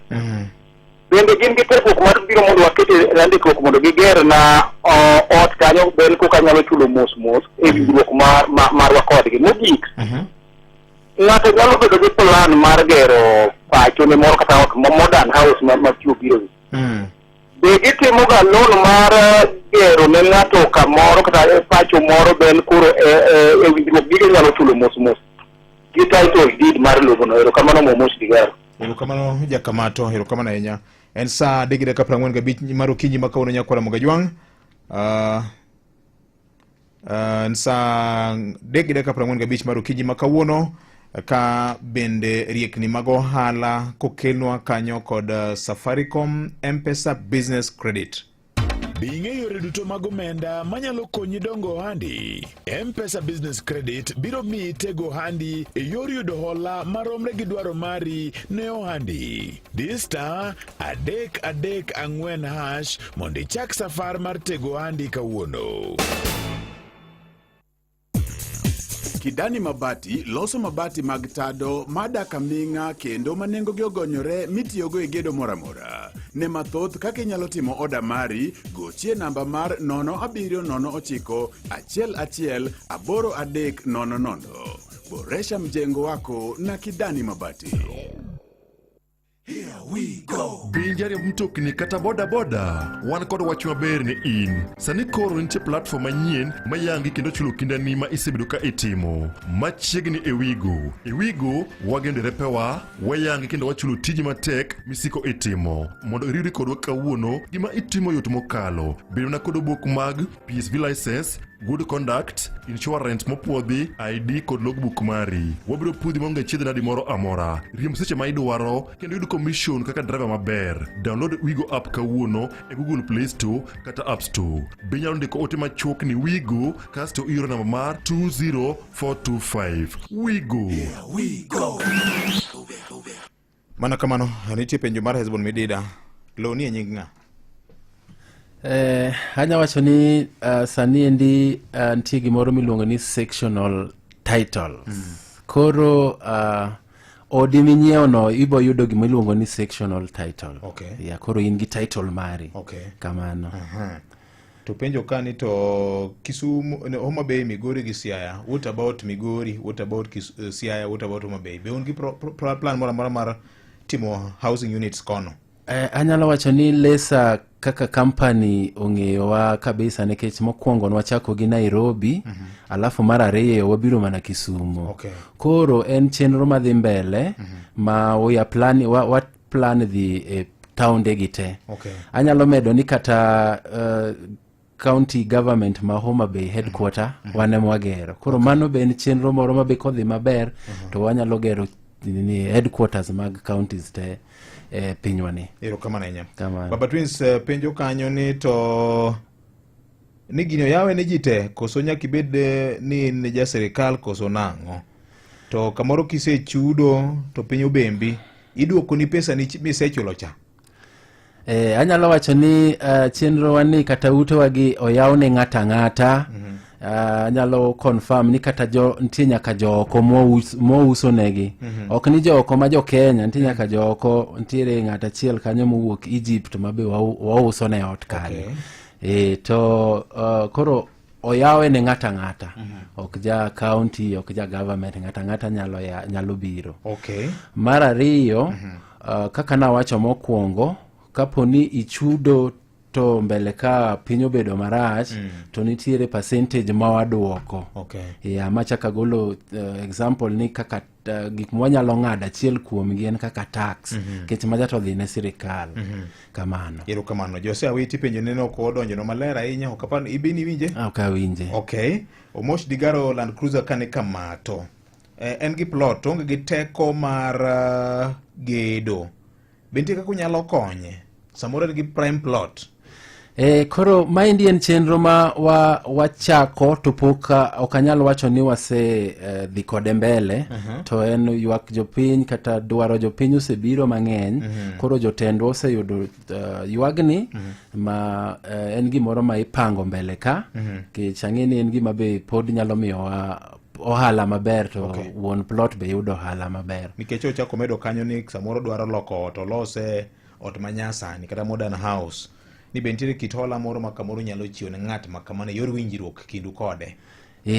Gin mago te ng'eni kata kane pok wagedo nwawuothe e counties te kwa winjo gik ma jopiny wacho. Koro it's very good ni gima wacho ni en achiel kuom gik ma jotendwa ma malo kuchocho sani nitiere bedo piny ka giloso gibo ng'iyo wa direction. Ero kamano ahinya. Kamano. Saringo matek wadongi daka moro mapar kende nyakona Mugajwang to getwagni wadongi daka moro abich kende. Anu mondi ka wuok Bondo adwa uso lopa kora tim nang'o. En gilo modwa uso Bondo. Kang'eni en gi Bondo gi kar kany. Kara kamano okwayo kamano. Usna engineer ma Onyony Brian wuod Nyatago.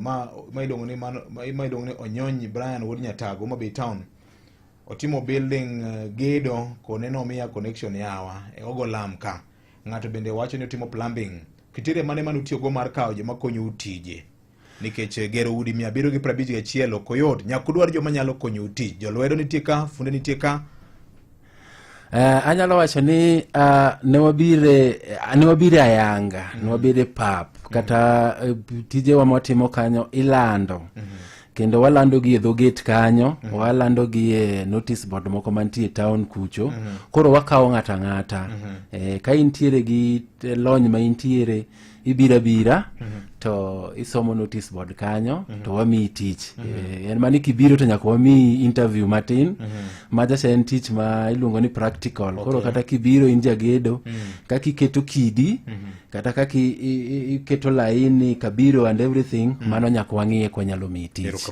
kamano next time ka ungi project moro bire ramo kaka kubire kawuono ne to wacho ne jokanya nam plumber mason funde mopogore mag gedo tich moro neno ka wadwaro kwan maromo kama wabotimo kamano yes. Mano wabotimo kamano nikech ma samoro nitie kaka nobayo jomoko mano bayo jomoko kamano ero kamano nyaburo ka usimbi moko maro Mario kende to watieko alafu adwa ni mondo wiya noka namba cha naonge go wiya yes. Koro namba wa mar uso kidwaro ot en 0710 410 410 awaya nuo kendo 0710 410 410 okay. To ka in ng'ama ohero iluongo nang'o email inyalo tiyo gi anderson@lesa.or.ke okay.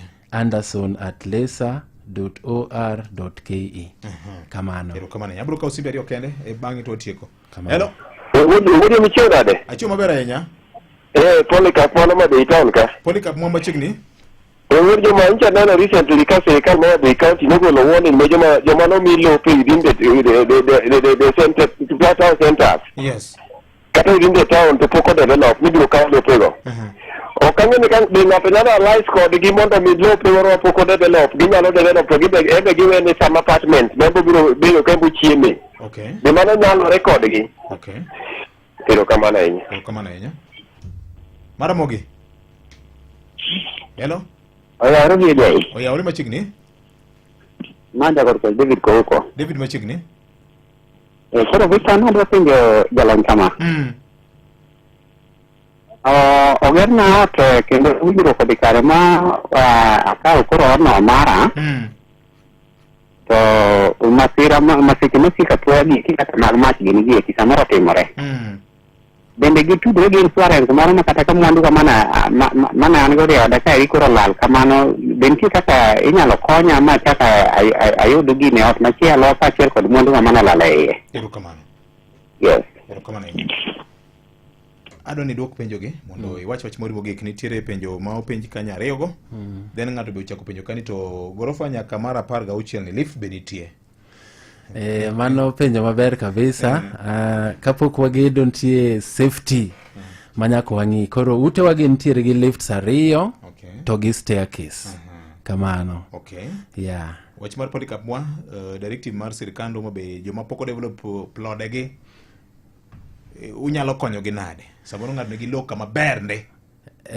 mana kaka nawacho cha en wach lo kantie kama ber to mano wanyalo kawo to mana kwanyalo konyi uso koro ok nwakawe kaka kamano wanyalo konyi use to ka en kama prime ka wambe wan gi gima wanyalo time to wanyalo time kuom ranyisi samoro kaka en Mobeno Tombo University nitiere machiegni nitie jopuonjre madwaro kuonde mag dak kata hostels to biro iro ni to ger hostels ka to winjire kodu ni wadhi timo nade mana kaka nawacho mokwongo cha ma indien wach moro mobiro ma jotendwa sani lose to from wach ni memos mwayudoga en gimoro ma will be bro bedo true bro kanyo kamano wach mar insurance koro mach ko wangot okay okanya wuoyo ahinya wach insurance but gimang'e ni kisenyiewo odini to koro ine ma in gi right